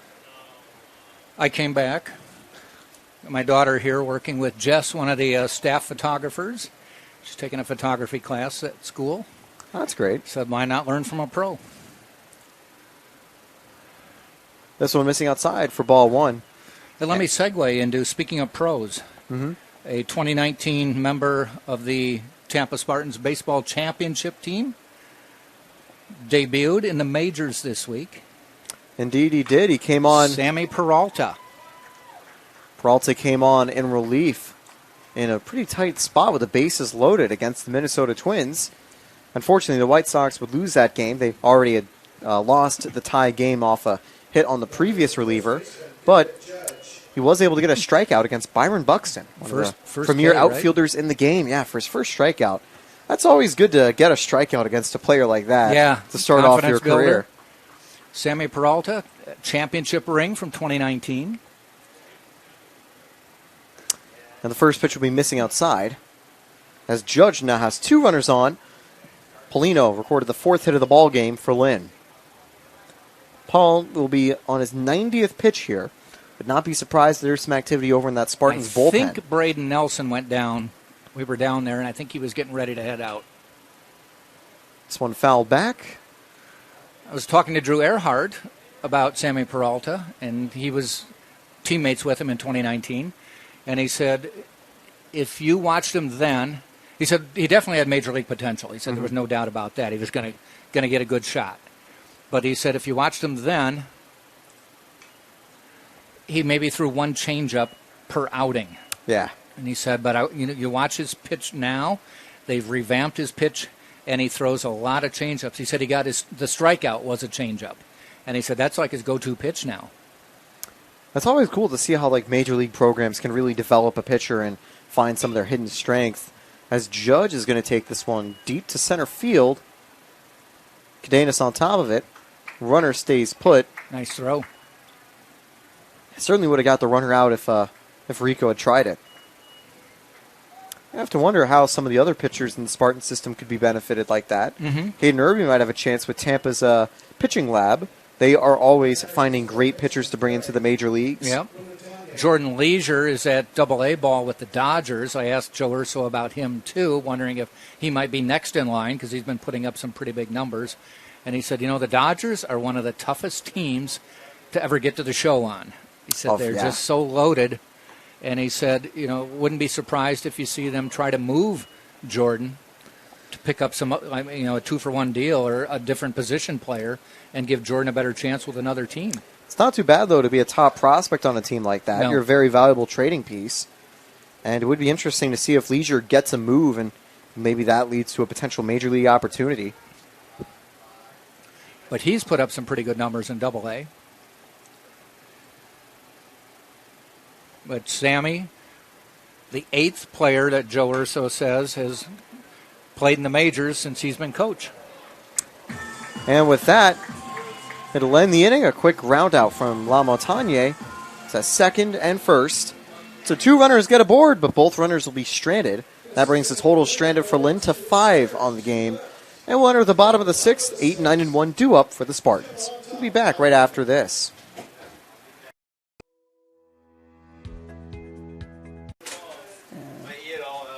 Pledged. I pledged. I am an NCAA student athlete. And I pledge to be a champion of unity On my team, on my campus, and in my community. I pledge to embrace differences and strive for inclusion and collaboration. I pledge to stand against racism, hate, and discrimination.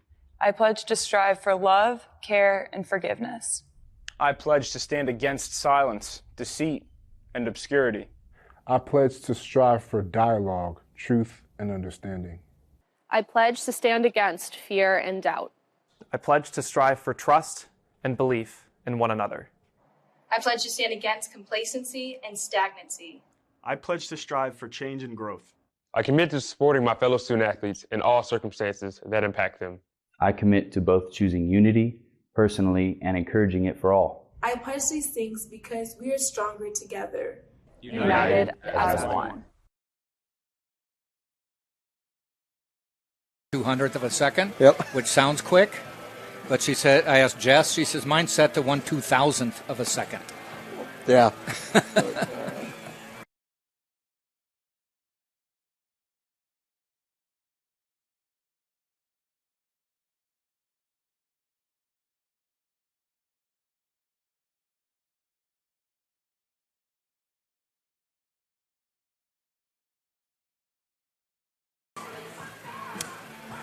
Bottom of the 6th, Saladino leads off. Got on with an error back in the second, and he would later score. We finally get some activity in Lynn's bullpen. Similarly, the Spartans' bullpen should probably be ready as well eventually. Dwyer's on 90 pitches. He looks to complete a quality start here. You know, they're riding him as long as they can. Good idea, just to keep the bullpen healthy throughout the weekend. And, well, Dwyer's recovered after those first 2 innings, too. Yeah, 5-0 is not insurmountable. You know, the Spartans dinged him. The first 3 batters got base hits, and it looked like, here we go. They've done a good job of keeping the Spartans quiet ever since then, though. But now the Spartans will find something. Yep. Lead-off hit for Saladino.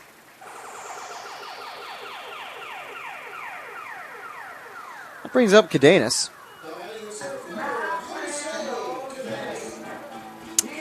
And would you care to hazard a guess at what I think Joe Urso might be planning here with one of their fastest players, a runner on first and no one out?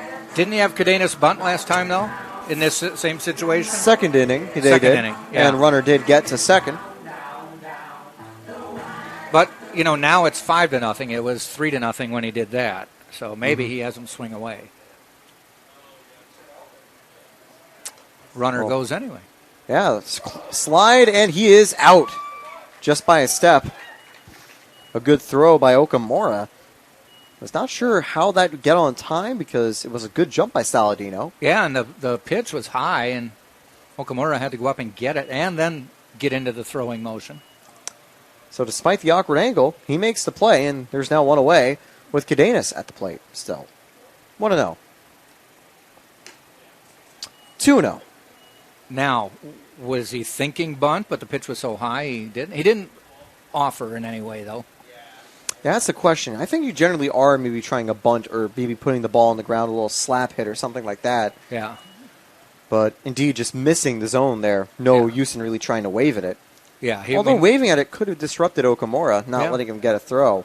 A lot of what-ifs. But it was easily a foot or two above. Swung and a miss again at the slider. It's 2-2 now.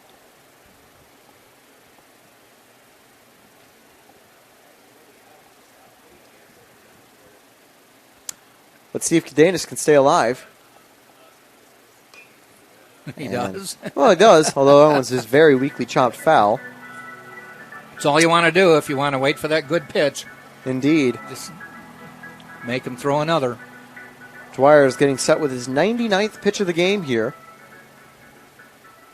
They have rode his arm.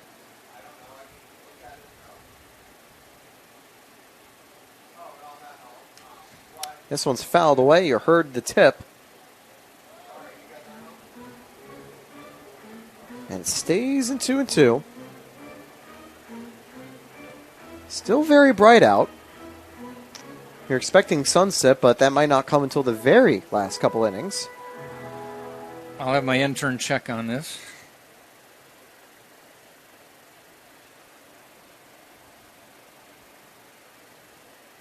Even though it's the last day of school, the intern's still available.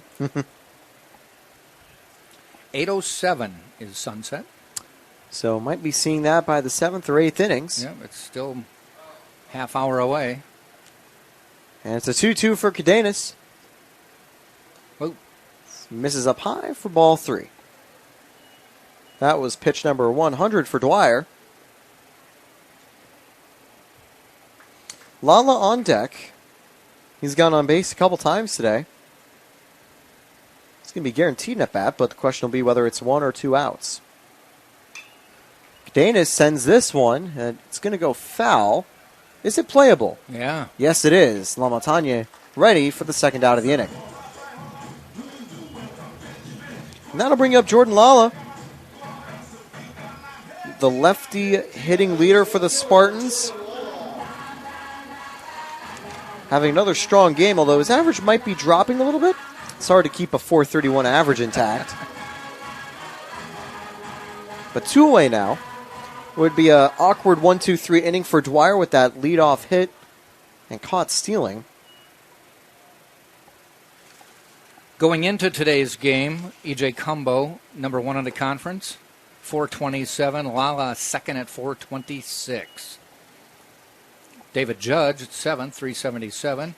J.D. Urso 8th, 375. A few extra points for Lala and Cumbo coming from the out-of-conference games, but still hitting just about as well when facing conference opponents.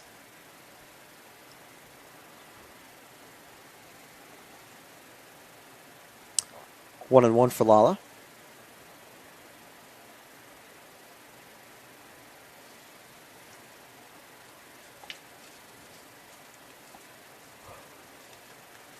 Spartans hitting 7 for 24 in their plate appearances today. Doing better when they have runners in. Actually doing a little bit weaker now with runners on base. 4 for 14. Now in scoring position, currently 4 for 12. Those numbers dropped from 400 earlier in the game at those stats. Drew Dwyer, by the way, came in as the top pitcher in the conference. ERA 2.32. Alex Canny right behind 2.55. Swung on and missed. 2-1. Lala can't get to it. And indeed for Dwyer, that number will go up a little higher now, but he's been able to keep his ERA from going too far down by likely being able to complete a quality start here. 2-2. Lala gets under it. That should end the inning unless it drops. Paulino on top of it. And so it's a 1-2-3 in an awkward order. A good play by Okamura. Caught a runner stealing. And that'll conclude at the full 6th here. I'll soon be shooting it back to Jack with the top of the 7th after the break. And for Dwyer, I'll give you a quick rundown of his stats. 6 innings, 7 hits, 3 earned, 3 strikeouts, and 2 walks to finish his day most likely. There also will be a change. I'll quickly introduce it before we hit the break. Jack Brodsky will take the mound. We'll be right back. I pledge. I am an NCAA student athlete. And I pledge to be a champion of unity on my team, on my campus, and in my community. I pledge to embrace differences and strive for inclusion and collaboration. I pledge to stand against racism, hate, and discrimination. I pledge to strive for love, care, and forgiveness. I pledge to stand against silence, deceit, and obscurity. I pledge to strive for dialogue, truth, and understanding. I pledge to stand against fear and doubt. I pledge to strive for trust and belief in one another. I pledge to stand against complacency and stagnancy. I pledge to strive for change and growth. I commit to supporting my fellow student athletes in all circumstances that impact them. I commit to both choosing unity personally and encouraging it for all. I pledge these things because we are stronger together. United as one.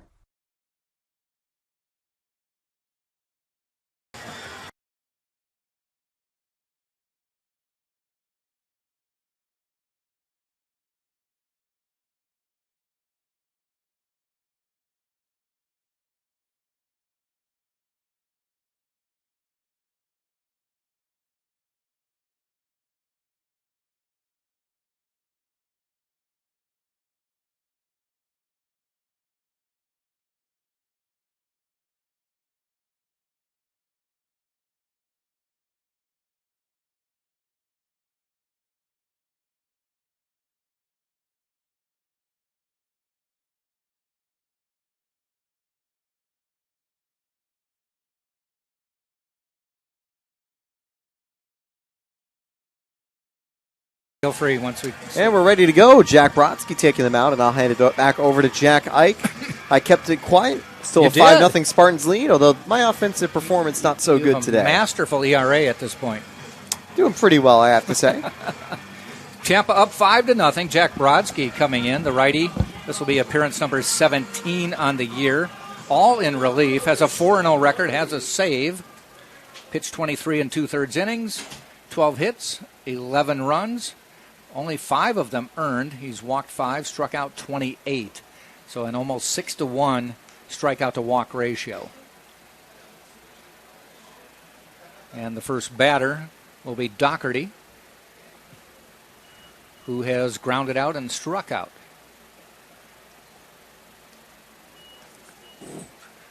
We are in the top of the 7th. Tampa on top, 5-0. A 3-game weekend series. 2 games tomorrow. Doubleheader. First game starts at 3. Normally it's at 1, but it's University of Tampa graduation day tomorrow, so they're giving the seniors who are going to participate the chance to attend the ceremony, spend some quality time with friends and family, and then play baseball.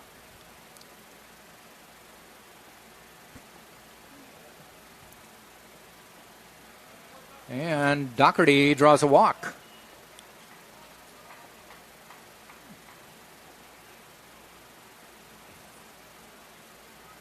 So Brodsky's first batter gets a pass to first. And that will bring up Okamura.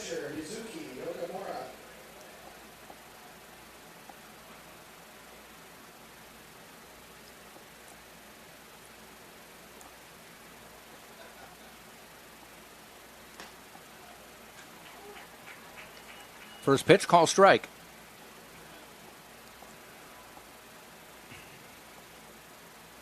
These are the final 3 games of the Sunshine State Conference season for Tampa. The conference play, there's a ground ball. Earhart has it. He's going to go to second to get the force, and he got it. No chance for a relay. Oh, they did get the relay because Okamura, see what they're calling here. Now, Okamura never left the batter's box. And I think they may be saying it was a foul ball. And that the runner on second will have to go back to first. Thought they pointed him back to first, but he's still staying on second for the moment, is Doherty. No, okay, they're calling catcher's interference. And so Okamura gets first base. Doherty automatically gets second base. So even though the Spartans turned it to get the force, catcher's interference is called. Runners at first and second. They try to get a bunt down, fouled back. This is Ford at the plate.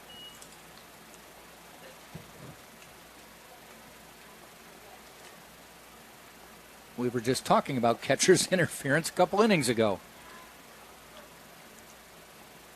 Not quite as dramatic a situation this time, but nonetheless, with the swing and a miss, something that Lynn needs, base runners.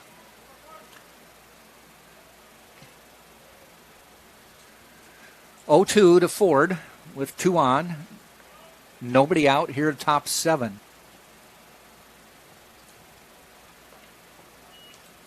outside.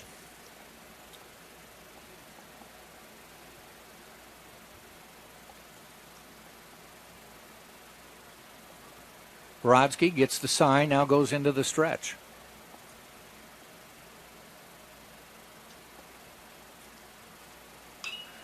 Down the middle, and bloop for a base hit. They're going to send the runner. We're going to have a play at the plate. Here's the throw from Cadenas, cut off. Earhart cut it off. Gutcher jumped up like I wished it would have gone through, but I think that's Gutcher's call to whether it goes through or not. Yeah, I think so, though. Probably wasn't going to get the out. It was just a little off target. It was up the line, yeah. Mm-hmm. So more than likely, the right play. The base runner would have been past him if he'd have gone up the line. So base hit by Ford. Runners at first and second. Now a 5-1 game.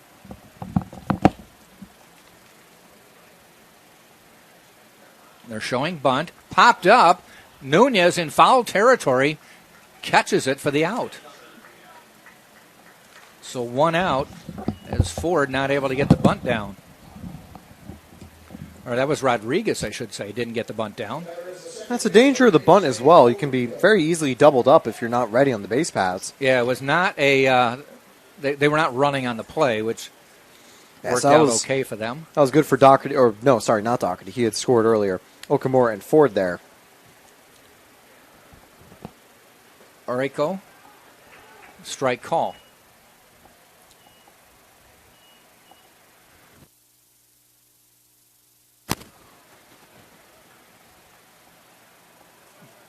Areco waits.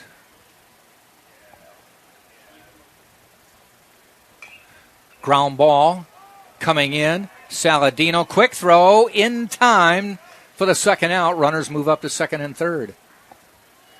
And Rollins, taking on St. Leo this weekend, having to keep pace with Tampa, beat St. Leo 9-3. That game started an hour ahead of ours. Both teams with 4 losses, Tampa with 3 more wins. As we mentioned, Tampa playing the final 3 games of the season right now. All the other 10 teams in the conference will finish next week. Joe Urso coming out of the Tampa dugout.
Being a champion takes more than talent, more than the perfect pass, more than using your head.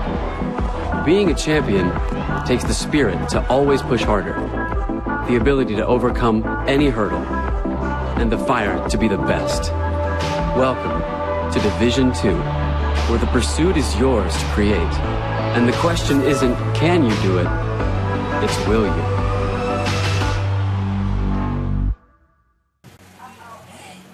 I am an NCAA student athlete. And I pledge to be a champion of unity on my team, on my campus, and in my community. I pledge to embrace differences and strive for inclusion and collaboration. I pledge to stand against racism, hate, and discrimination. I pledge to strive for love, care, and forgiveness. I pledge to stand against silence, deceit, and obscurity. I pledge to strive for dialogue, truth, and understanding. I pledge to stand against fear. And the pitching change complete. Braden Nelson coming in for the Spartans, finishing up his warm-ups. Taylor, you've got some numbers on him? Indeed, Nelson's had a pretty solid season. He's had 17 appearances, 5-0 record. In 37 innings, he's recorded 44 strikeouts and just 13 walks. 3.62 isn't the really nicest ERA, but that's actually because he's been very unlucky with the long ball. Yeah. 7 home runs leading the staff conceded. And that has just been the one blemish in his game, but he is a strikeout king, getting a lot of outs when the Spartans need it most, and he's been called upon in this tough spot. He did get the big Ks, struck out the side up at St. Leo to preserve a win last weekend. But he will face Byron Murray. First pitch, swing and a miss. Runners at second and third with 2 outs. Lynn has finally scored a run. It's 5-1. So this is a big out. Swing and a miss. Made him chase one low and outside.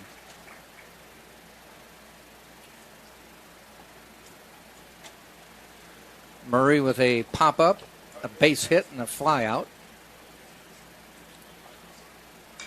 Taps that one. Foul.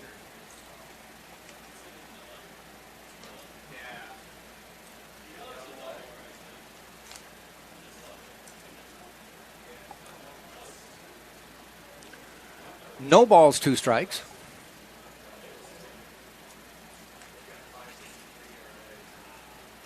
Tap, foul again. Bounced off Gutcher's mitt to the backstop.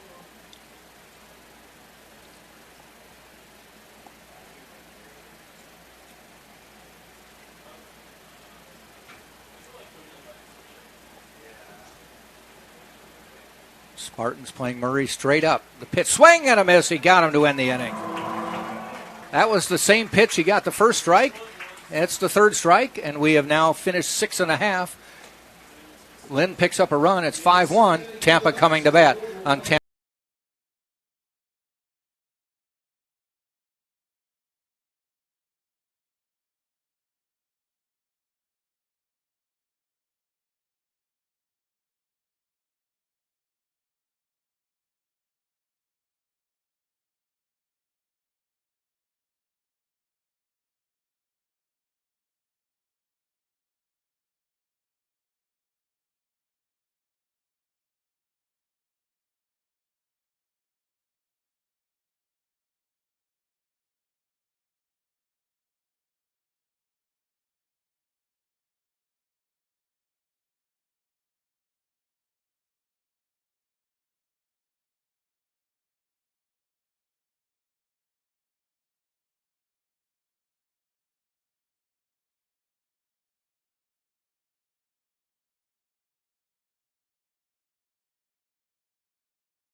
Bottom of the 7th we go. A pitching change for Lynn. Dwyer's night is over. They bring in number 30, and that is Drew Clark, a junior righty from Reno, Nevada.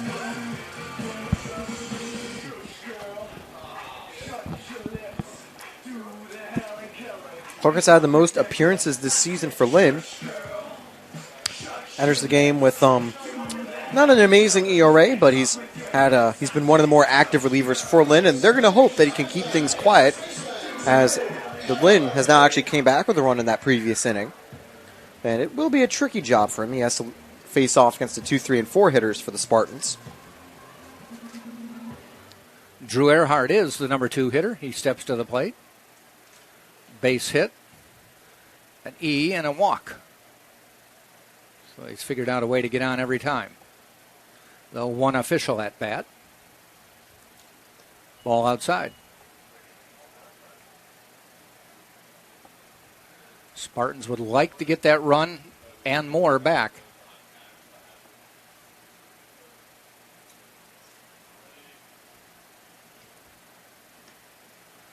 There's a strike call.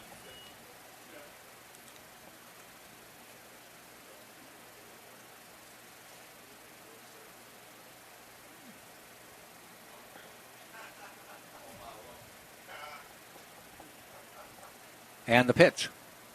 Shows bunt. I think he's going to get this one. Fielding it, the throw, he beat it out. Gets away, goes down into the bullpen. Earhart will go. They're telling him go all the way to third. Here he goes. Turns on the Jets. Slides. No play anyway. He's in the third with a bunt single. That'll be a hit and the third error of the game for the Lynn Fighting Saints. Definitely a fun graphic to see him sliding into third when the throw was all the way back at first base. But hey, you have to be safe sometimes when you're getting to third. Want to make sure that the throw isn't going to beat you. But heads up base running there on the bunt, and now runners in scoring position for J.D. Urso. Now I sent my daughter down there to the third base side and said, focus on third base and be ready for a play. So I'm expecting a classic photo. There's bound to be a photo, I think, from that play. Well, Jess might have got one. Jess probably would have had one as well. Yeah. As Urso swings and misses. So a good way to start the inning for Tampa. A bunt single ends up at third. J.D. Urso now at the plate.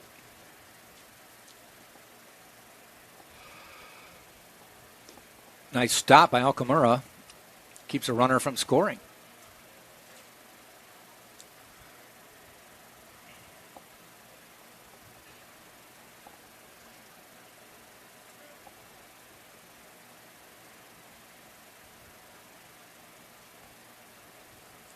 The pitch. Off speed, swing and a miss. Behind 0-2.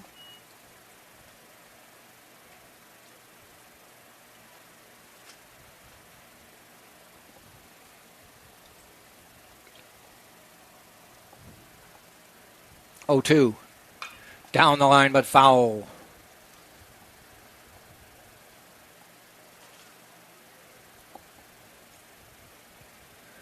Infield playing in for Urso. They're almost up on the edge of the green. Yeah, but that all Urso would need is a little bloop hit, and he'd definitely score that run. And there it is. It's more than a bloop. That one almost bounces to the warning track. Earhart will score. Urso cruises into second with a stand-up double. That bloop kept carrying. It did. It looked like a bloop and turned into a pretty nice gap double, hitting off the wall. And there wasn't, I think, a shot for Urso to get to third, but that's the type of play, if you're really fast, you can try to turn three. Earhart waited till the last second to run, and, well, he had plenty of time to do so. Yes. E.J. Cumbo now to the plate. 6-1 Tampa.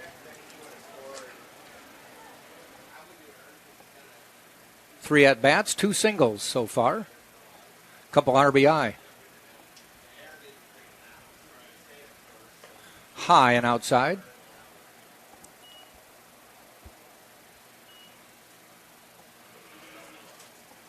Okamura asks for timeout to go out to talk to Clark.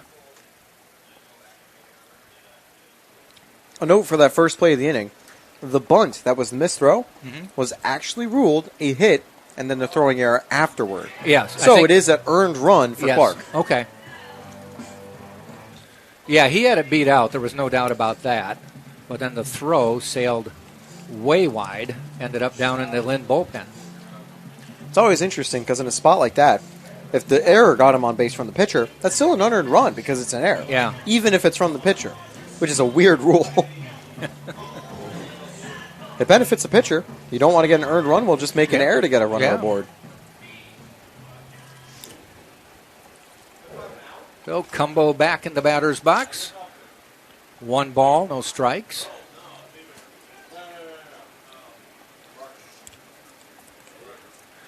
Cumbo shakes the bat above his head. Waits. Cox fouls it. No, yeah, just foul. Bounce fair for half the way to the base. Then headed foul. Lamontagne kept on top of it just to make sure. You really can't let those balls go because next thing you know, if you're letting it try to roll foul, it'll bounce off the base paths, and all of a sudden, you got a runner on board. Yep. 1-1 now.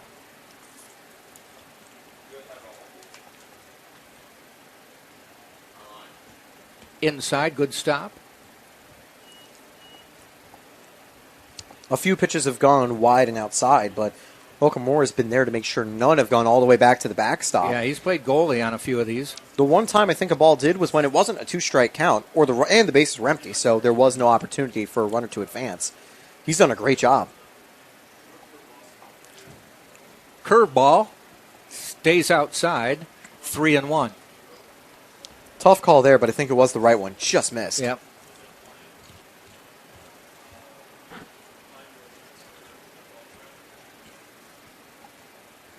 Three-one pitch. Swing and a miss. We'll have a full count pitch coming up. By the way, Nunez is on deck unless Tampa makes a change, and they aren't. Sometimes see Urso making changes in games like these, sure, but around this time. Sometimes the middle infield or corner infield doesn't always get changes, so not a big surprise to see Nunez still ready to go.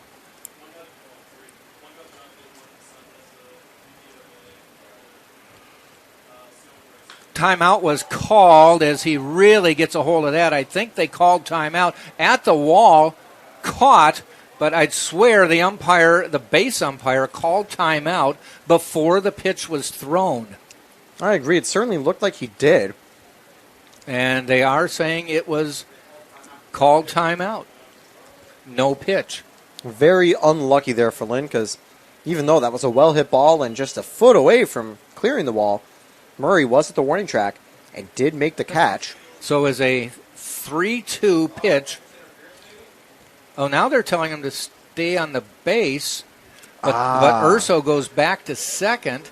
Might be another, I think we heard them talking about it at the other end of the press box, another catcher's interference. That was a pretty well-hit ball for catcher's interference. Oh, yeah, certainly. Although Cumbo would probably say, hey, the only reason it wasn't home run was because it was a catcher's interference. Now, we are going to see a change of coming out for a talk, yeah. I'm looking over at the Lynn bullpen. It's just off screen. One of their players has just finished warming up, so surely this will be the day done for Clark. Rudy Garbelosa, been coach at Lynn since the year 2000. Won a national title during his tenure. Making a pitching change, so Clark will leave with a runner on, no outs, and a run already in this inning. It is Jared Terafenko, who is a junior from Delray Beach, Florida, 6'3", 200 pounds.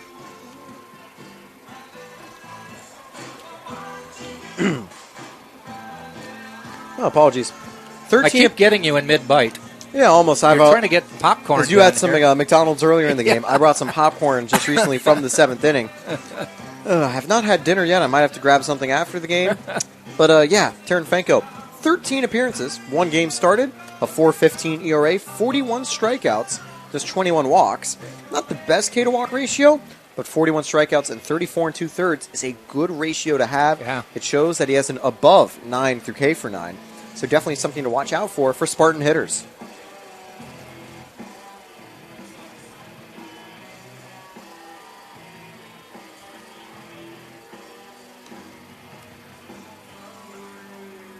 So he should be facing Nunez with Urso on second and Cumbo on first with a bizarre play on a pitch that was called. Well, you know what? So that basically says they did not give him the timeout, which I thought he got. Maybe they said the pitch, he was already in his motion. So he ends up flying out to right, but they called catcher interference, so he gets first base. Yeah, certainly an interesting call there. Yeah. The field umpire called timeout, but it may have been the pitcher was already in his motion. So they said play continues. Now, the pitching umpire isn't going to see the field umpire, so he's going to keep going. Yep. Cumbo took a swing, and that was a good one. And you're right, if it was catcher's interference, which is what it was, he might have hit it out had he not had the interference. I mean, he took it all the way to the wall. That's when the Spartans would have been a little disappointed. Yeah.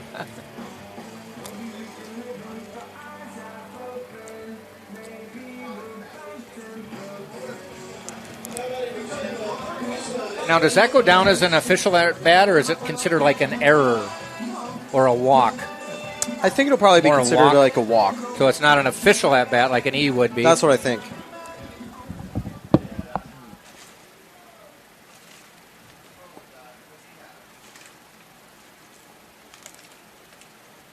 That's one of the, when you ask people what are the ways to get on base, that's one of the last ones people ever come up with. Nunez waits. Terefenko's first pitch is ball. Runners at first and second, nobody out, bottom of the seventh.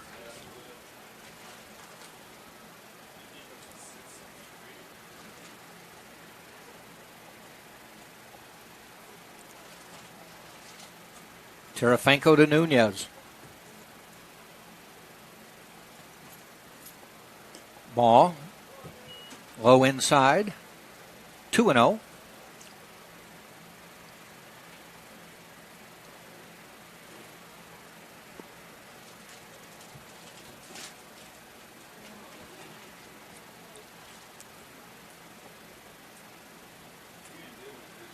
On the way.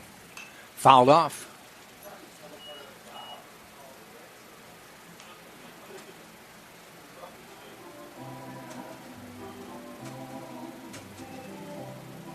Two balls, one strike.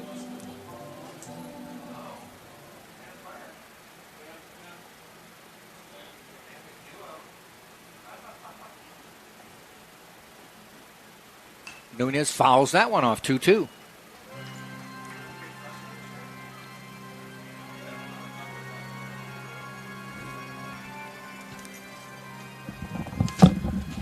Stadium lights have pretty much taken over. Sunset 8:07. We're at 8:12.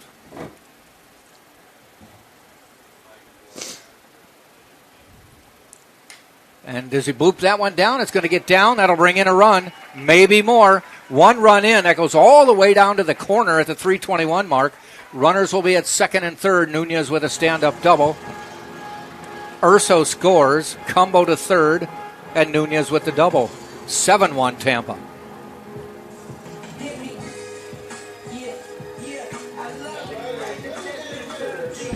I tell you, Nunez needed that. He was 0 for 3 entering this at bat, so it's great to get aboard here and bring a run home. I'll double check and see if that one is earned on Clark. Yes, it is.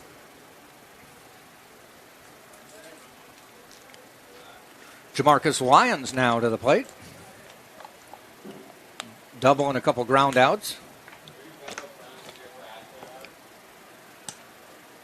Okamura seemed to be having trouble getting the sign from the dugout, so Terefenko had to do the fake throw to second to get the restarted pitch clock. And yeah, because if you step off like that and you don't do the fake throw, that's a balk, and it's an 8-0 ball game. Yeah. Which the scoreboard is incorrectly showing that we have scored 8. Oh, well, they're Our optimistic. stats site is actually right on Stats broadcast. It's 7-1. They're optimistic. Yeah. They think they were probably hoping that Cumbo had made it all the way around.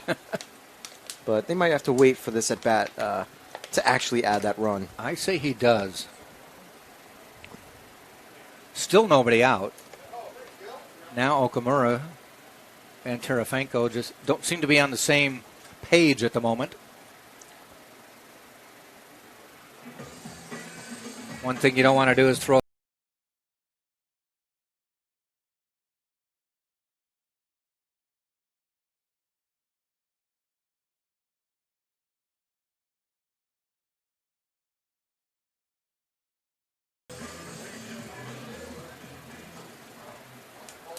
one strike's the count. Runners at second and third. Here's the pitch. outside. He one-hopped it to Okamura. Another outstanding save by Okamura, who's playing a lot like a goalie today, as you mentioned. Looks like Andrei Vasilevsky. Yep. With the exception of a not as perfect in this run of the postseason, sadly, for the Lightning. One hop, that one gets away, and coming into the plate, makes it in time. Cumbo scores. So a little auspicious start for Terefenko on the mound. And there it is, 8-1. Yeah, both relievers for Lynn, not great outings to start here. Clark, didn't get no any innings, outs. 2 hits. Still no outs. Terefenko, 1 hit and a wild pitch so far. And still behind the count. I believe it would be 3-1 now? Should be. Maybe 2-1.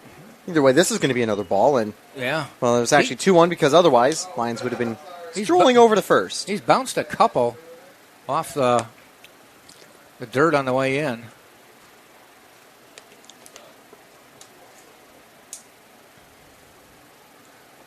Three-1. Bounces another one. That's ball 4. So Terefenko struggling not to find the strike zone, but to find a pitch that'll go 60 feet. Yeah, that's just a control issue so far, and I think he just needs to get warmed up a little more. That's where there's something just clearly not right. It's not like you're doing okay in trying to find the zone, but it's just missing. Those are near wild pitches, including one that did go wild for a run to come home. To finally give us the 8-1 lead that we were showing a little too early. Danny Gutcher to the plate now. Fouls it back. Quiet day for Gutcher. 2 strikeouts and flew out back in the first. So he will get a hit here. That's the goal. Certainly he's due for it given his stats.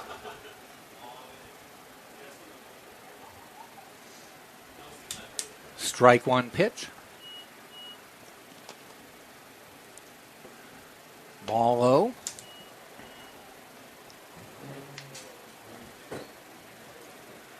So Tampa responded to Lynn's 1 run in the top of the 7th. Now has put up 3 in the bottom of the 7th. And it went from 5-0 to 5-1, now 8-1. 1-1 pitch on the way. Swing and a miss upstairs.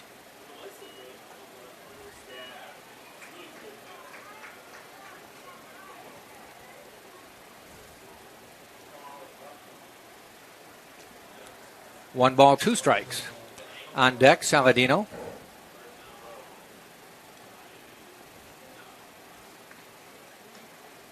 Just missing. Yeah, it gets just a little low that time. Trying to get another strikeout, but Gutcher, he's equally wanting to avoid that same fate again.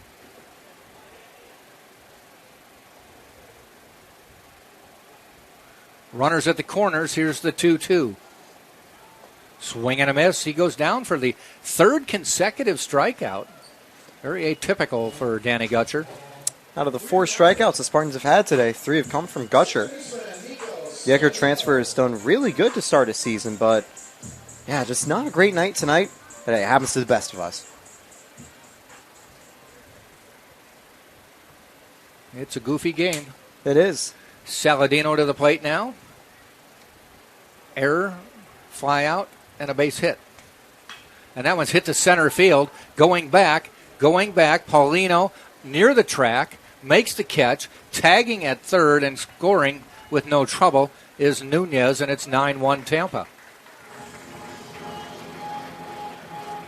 So that'll go down as a sac fly.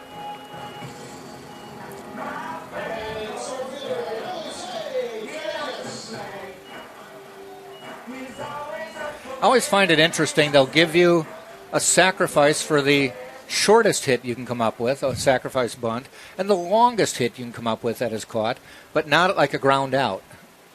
Yeah, that's always interesting. And it's hard to say. I would really doubt that Saladino. Oh, there's a fly ball, not too deep though. Coming in is Doherty to make the catch.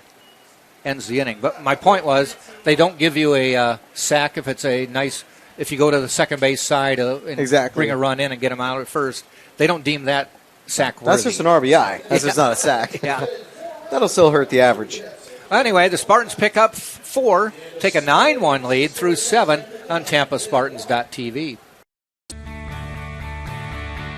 This is the University of Tampa.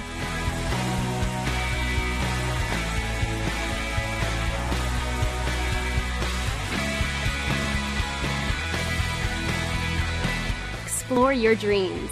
Discover your talents. Get ready to invent, innovate, and be a leader. This is the University of Tampa. Oh, yeah. They gave him just one inning. Now with this lead, that kind of makes sense. How's it going, Dan?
We head to the 8th inning. Spartans have made a pitching change. Michael DeMoe coming in, number 17. He's a lefty, a senior from Orlando, Florida. Went to Palm Beach State College before coming to Tampa.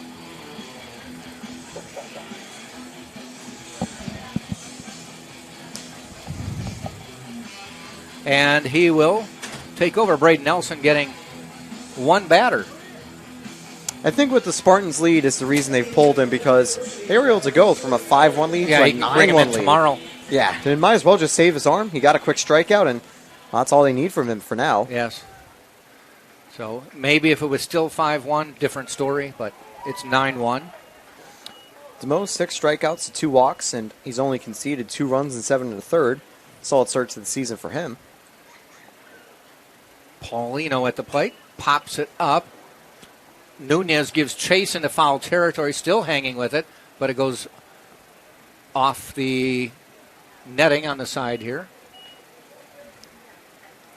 Fair amount of room in foul territory here in this park, especially when you compare it to what major league parks have become. They don't give you more. I'm surprised they haven't put seats right up to the baseline. Yeah, although we don't always have enough fans to do seats up to the baseline, sadly. There's a fly ball out to center, giving chase. Way back, Cadenas on his horse makes that catch.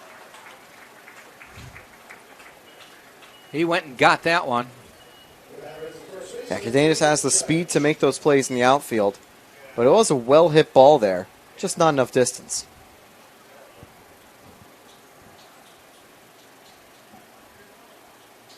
And their strongest hitter, Judge, steps back up.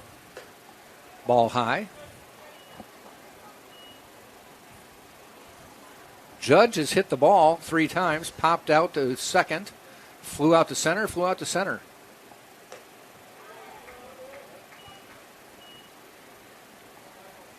See how the Lynn batters do against a lefty arm now.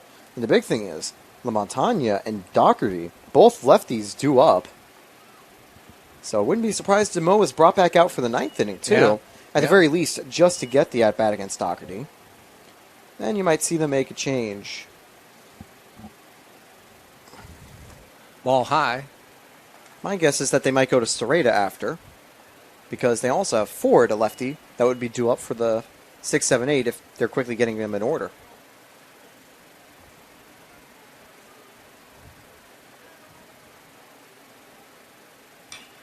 Gets him to pop it up. Drew Earhart gives chase near the Lynn dugout, and it hits the dugout. That one just hit the dugout by about an inch. Drew's mitt was waiting right under the ledge, but it didn't get there. Yep, he was waiting, and just didn't drop.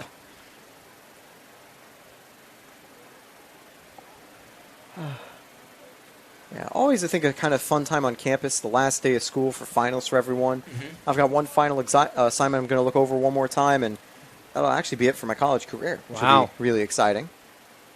3-2. Fly ball foul. Does this one clear the cage? I think it did.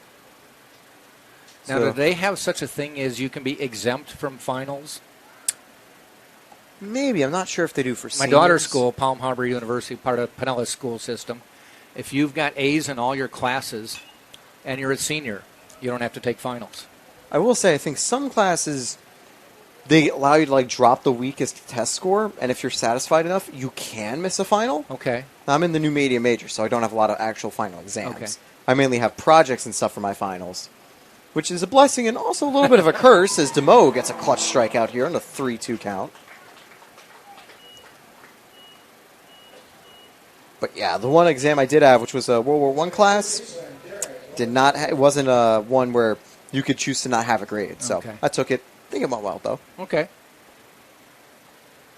How did World War I start?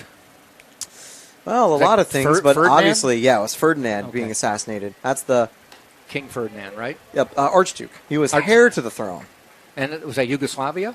It was in Serbia. Serbia.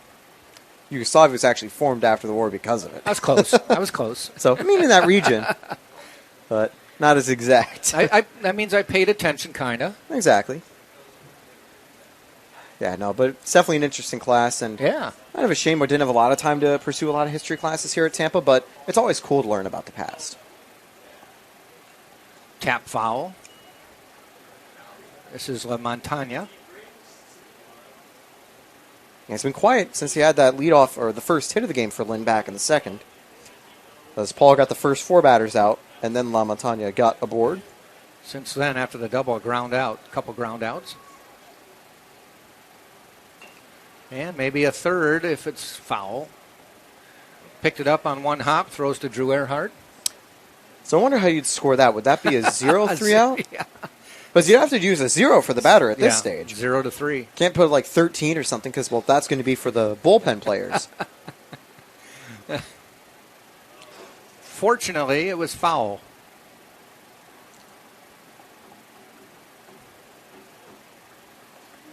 One ball, 2 strikes. Lefty to lefty. Swing and a miss. Inning is over. Nice appearance by Michael DeMo. We'll see if he comes back for number 9. Spartans holding on to a 9-1 lead. We go to the bottom of the 8th on TampaSpartans.tv.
possibilities. There. We go to the bottom of the 8th, a 9-1 game, a pitching change for Lynn as Brandon Dema comes in. He is a senior from Astoria, New York. He will face Jordan Lala. I think he's been brought in primarily as a platoon here for Lala, who's had a pretty solid day. Drew a walk in the second, flew out twice.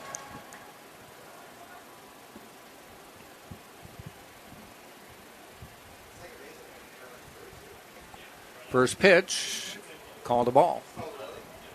Lefty to lefty here. Drew Earhart on deck.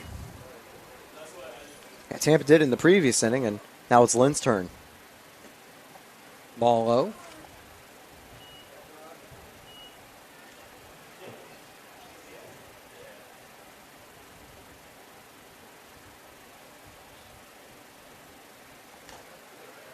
Call strike outside corner. 2-1.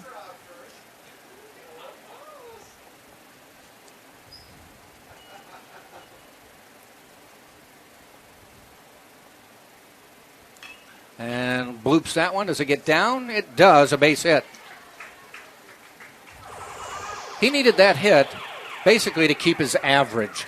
Yeah, and it actually will jump up by about a point, I think, here, because he's now 2 for 4. But, yeah, certainly that's the type of days you're going to need to really keep that pace. 1 for 4 would be horrific for him. Ooh, no, that would be absolutely heartbreaking. Devastating. Absolutely wild that a game of baseball like this, it's so driven by failure that going 50% is huge to stay alive. It's big, yeah. Like, that's historic numbers if you keep that pace up for an entire season. Failing 7 out of 10 times is success. Yep. And if you're able to get on base at about 6 out of 10 times, you can fail even more often. 200 average, 350 OBP, and a decent slugging. Yeah, that's really good. Strike call. Drew Earhart at the plate, his 5th at bat of the day, though a couple of them will not count as at bats, an error and a walk. So technically 2 for 3 today.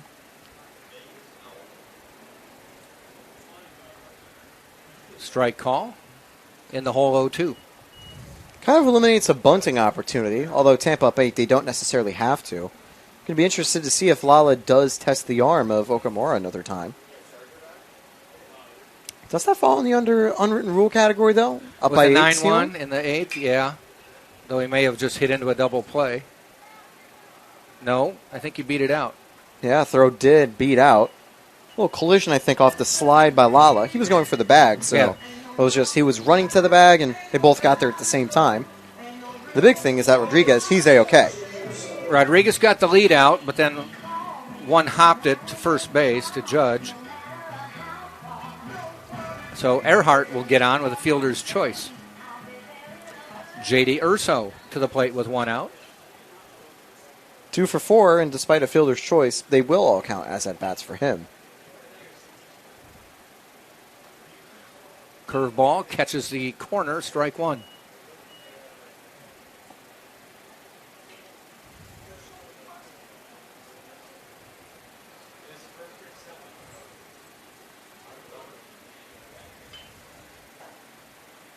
Again, the throw over. We mentioned earlier, we'll repeat it again, Rollins beat St. Leo 9-3 to keep pace with the Spartans. Spartans and Rollins both with 4 conference losses. Spartans have 3 more wins. Big swing and a miss there. Yeah, certainly will be an exciting conference title race between the Spartans and Tars, especially as we get to the NCAA tournament. Be interesting to see if they face each other in the Super Regional again, too. The way they're set up right now, they're 1-2 in the region, which means they would each host. There's a foul ball. They would each host a regional. I think unless Tampa hits an incredibly bad losing streak, which would have to begin with this game here, they're set for at least 1st and 2nd in the region. Which means we will see you during the postseason in just 2 weeks. The 18th, I believe, is the first game. That's a Thursday, Friday, Saturday, and then if needed, I believe, Sunday schedule. Got 65 different papers to go through here. One of them has a schedule on it. Oh, here it was over in the other stack. That one bounces away. And now what are they discussing with J.D. Urso? Are they calling a strike? So I think they're going to say that Urso went around. Oh, okay. It wasn't a foul ball. Yeah. He missed his bat. But ultimately, the ruling here from Parrish is that he swung and missed. It bounced away from the catcher, but he did say you went around. So I think Urso could be a little disappointed, but he won't get the argument with City Hall. So yeah, Earhart is on second now. Cumbo to the plate. A closer game. They might have discussed it longer. But yeah, no need to really worry about a strikeout there, even though it might not be great for his average. Well, actually, notably for Urso, he'd be 2 for 5. It's actually positive for his average. He's slightly under 400 right now. So you're right about the regionals. May 18th through 20th. That's a Thursday, Friday, Saturday is the schedule. Super regionals the next weekend. From a selfish point of view, I hope a Thursday game is at night. That would be nice as well because we get to see the lights back up here. Otherwise, you're on the air. Start to finish. Oof. I'll need to bring some extra waters that day. Actually, for Friday as well. If they're day games. Maybe we'll get Ronaldo to get on the mic if he's still here. Yeah. And I know if Ronaldo was here, he'd said, no, I do not want to do that. And a 4-pitch walk to Cumbo. I think Demo must have done the homework on his Cumbo's walk-off against the lefty earlier this season. We'll bring Anthony Nunez to the plate. This time with a lefty on the mound. He will bat righty. It's the benefits of being a switch hitter. You're very versatile. Being able to play your advantage against both hands of a pitcher. And I know there's one kid in college, I forget his name, who's doing the same thing as a pitcher, where he goes righty and lefty. Throwing? Throwing. Wow. And I think he wasn't doing too bad to start the college season. If I think I do remember that. Doesn't he have to say which he's going to be? He can't like switch mid. Yeah, and mid-batter? that's definitely fair where you can't switch in the middle of an at-bat because that's where you really imagine a switch pitcher and switch batter going at it. Lefty, lefty, one swing. Righty, righty, the next swing. It would be absolutely impossible to keep up with. One of them should get last say. Maybe do like a coin flip or a rock, paper, scissors. Strike call? There was a major leaguer, I believe, Pat Venditta, I believe. Okay. Did the same thing as well. It was a switch pitcher. So you got to have a mitt with, I think it's with no webbing. It's just got 6. Yeah. So you can put it on either hand. You just bring a second one and keep it behind. Well, many, many, many years ago, before even I was born, which you may find it hard to believe, fielders used to leave their mitts out and position. Makes sense. They'd leave it, run into the dugout. That'll be interesting if a ground ball heads that way, though. I think you got to go with a Babe Ruth era, maybe the 40s. I don't know if it got that far advanced. Strike 3 call to Nunez. So Dema gets out of the inning with nothing happening. We'll head to the top of the 9th. Last chance for the Fighting Saints. 9-1, Tampa on top on TampaSpartans.tv. Yeah, I'll mention Nunez. A little disappointed after that strike, and I'm inclined to agree. Looked to be a little outside, but with an 8-run Spartans lead, no use in really worrying too much about it. Yeah. So that will send us to the 9th.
Spanish 2.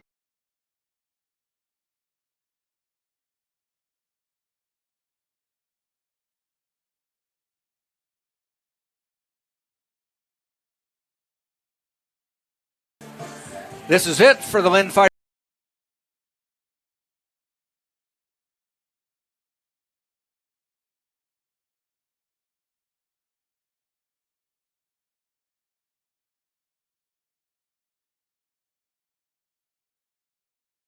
From Fort Lauderdale, Florida, went to Polk State College before coming to Tampa. And I think we may have a pinch hitter. Oscar Benitez, yes. Oscar, who gave a shout-out to Sidney Hill earlier in the game for helping me with the Lynn pronunciations pregame. First pitch, call strike from Skyler. See if Benitez can get his first hit of the season at this at-bat. He's only had a few outings off the bench at the plate. Oscar is a senior from Miami, Florida. Bats left, throws right. Taps it foul. It's always kind of interesting to see batters kind of doing it like the opposite way. Yeah. Because I'm trying to think back with my brother who did baseball for a while. I think he was either a lefty throwing and like a righty hitting, or maybe the opposite. Huh. Ooh, nice bender there, but doesn't get the call. Yeah, not a bad slider. That's one. I mean, you got to give Benitez credit for that because that had to look really good. Certainly. Most of the way. 2-2.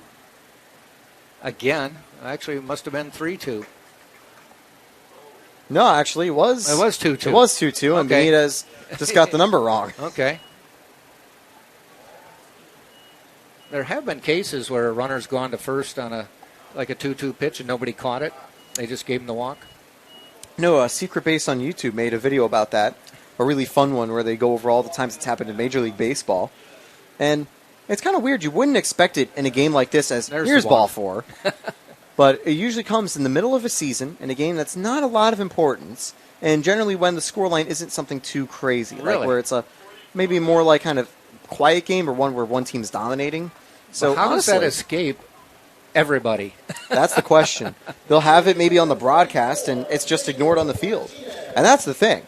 It's on the field that matters the most. Yeah. If the batter takes the base and the umpire's not ready, the pitcher's not ready, no one's ready, that's where it happens. Huh. Pedro Martinez coming in to pinch hit. He is a senior from the Dominican Republic.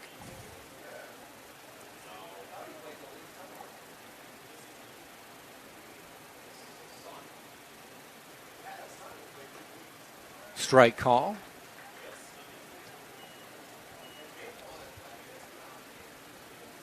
Well, you have to like this game for Tampa, 9-1. Ninth inning. He's gotten a couple pitchers in who hadn't seen a lot of action this year, DeMo and now Gonzalez. At this point in the season, it's nice to get these guys some time, keep their arms sharp.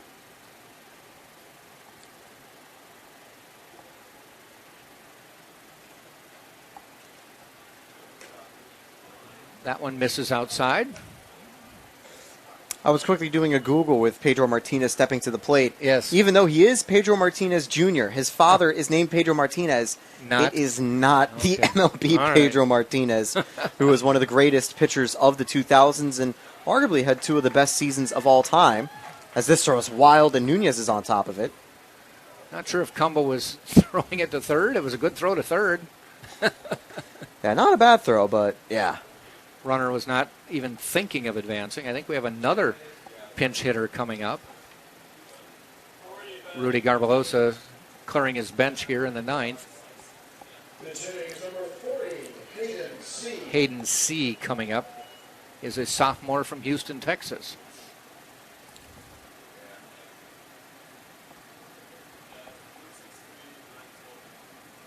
So runners at first and second, no out.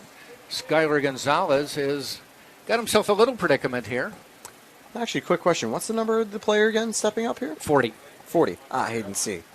There we go. I was thinking the letter C, and that kind of threw me off guard. He's 1 for 4 in his 4 plate appearances off the bench. I also mentioned that Martinez has had 36 at-bats entering the game, and now he has 12 for 37 on the season. Strike call. So gets ahead 0-2 quickly.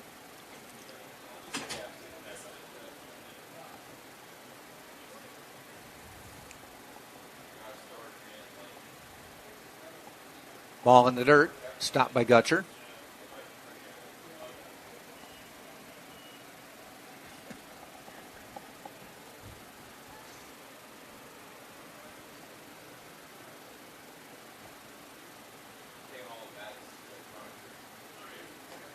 Tries to bring one in, stays high.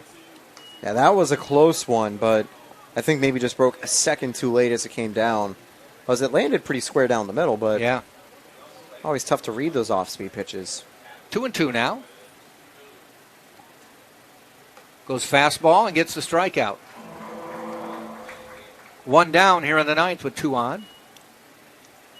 Open up a double play opportunity now. And will there be another pinch hitter? It is. Yes, it is. It is Christian Otero, a sophomore from Sarasota. He's 6 for 40 on the season. Lefty. Actually, they list him as a switch hitter.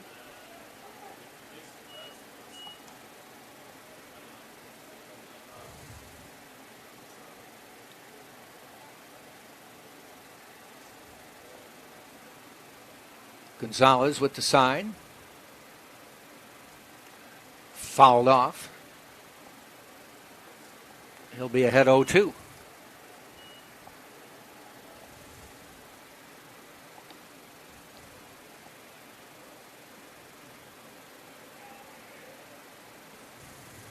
Gonzalez looking to close this one out with nothing coming in. The 0-2. Tries to curve, it stays outside. 1 ball, 2 strikes.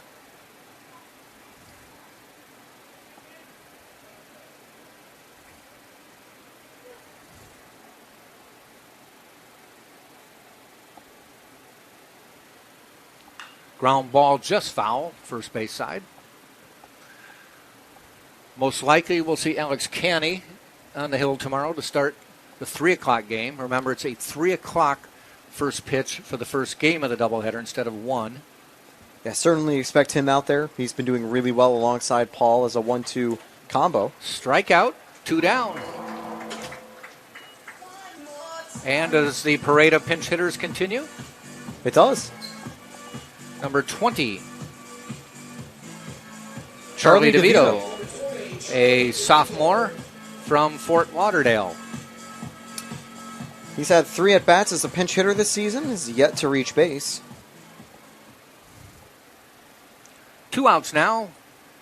9th inning, 9-1 Tampa lead. Ooh, chin music there. Do they go to third? And Gutcher can't uncork it.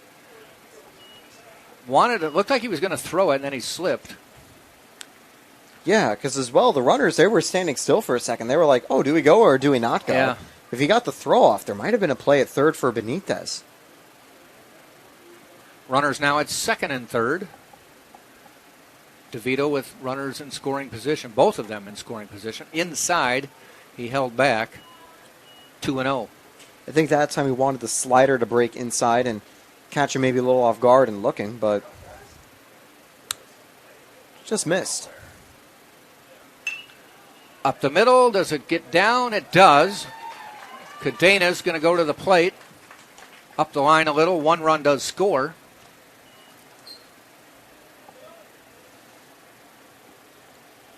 Benitez scoring, it's a 9-2 game now. Runners at first and third with 2 outs, and to the plate, number 27, not a pinch hitter. It's Byron Murray coming to the plate. And how about that for your first hit? Charlie DeVito RBI. Was able to bring an RBI. In his first ever hit last season, he wasn't able to get a hit in 5 at-bats coming off the bench. Did score a couple runs as a pinch runner, though. But that'll be his first hit of his career here at Lynn. Wow. And even though it may not be able to help Lynn take a victory, it certainly does put 1 extra run on the board for this game. So Byron Murray, 1 hit and 4 at-bats today. 2 outs. Top of the ninth, now a 9-2 Tampa lead. A little off-speed pitch for the strike. 1 ball, 1 strike. Michael Paul will pick up the win. Not trying to get ahead of myself, but I'm confident.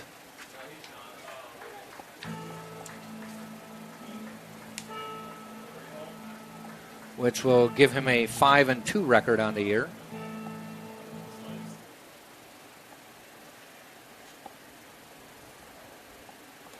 Just missing outside. Canny, who pitched, we think will be the starter first game tomorrow, will come in with a 6-0 record.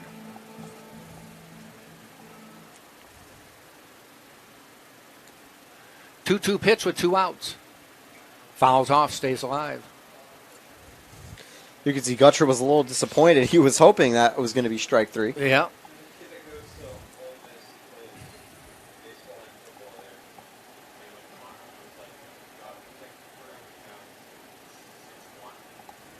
DJ Flowers on deck, hoping he gets to bat, coming in as another pinch hitter.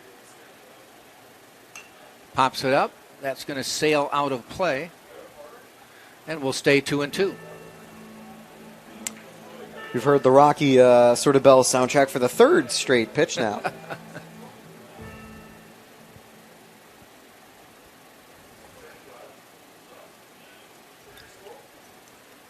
2-2 again. Inside, so inside it hit him in the shoulder. And Murray trying to shake it off. I think shoulder, maybe the shoulder blade. He was able to pivot a little bit on it.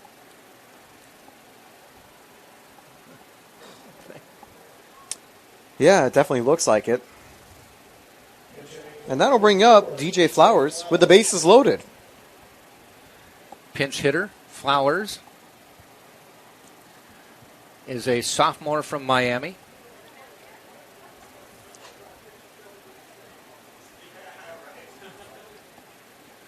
Lynn University in Boca Raton, Miami area.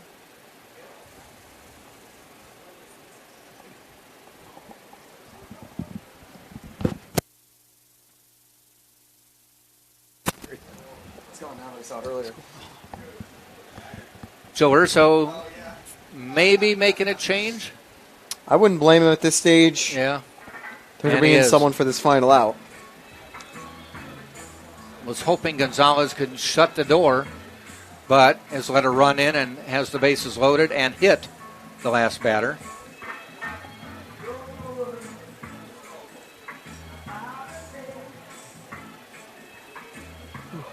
We'll see who's coming in, and maybe we'll take a break when he gets ready to warm up, but we'll let you know who's coming in to pitch first.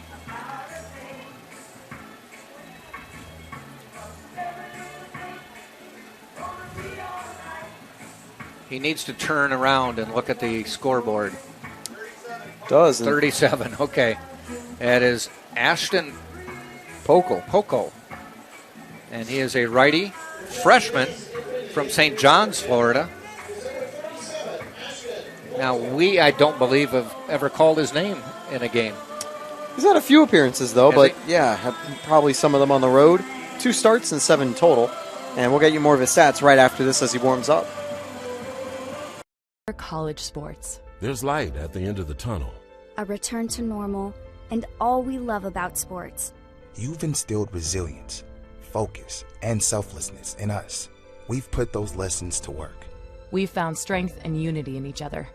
You continue to take us places we never imagined. You bring out the best in us. So when we look forward, we see the light at the end of the tunnel. We see a better world for all of us and for college sports.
this inning.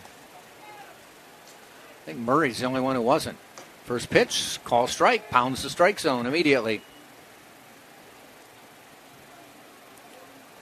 10 strikeouts to 6 walks so far for Pokel. Popped up out of play, so goes ahead 0-2.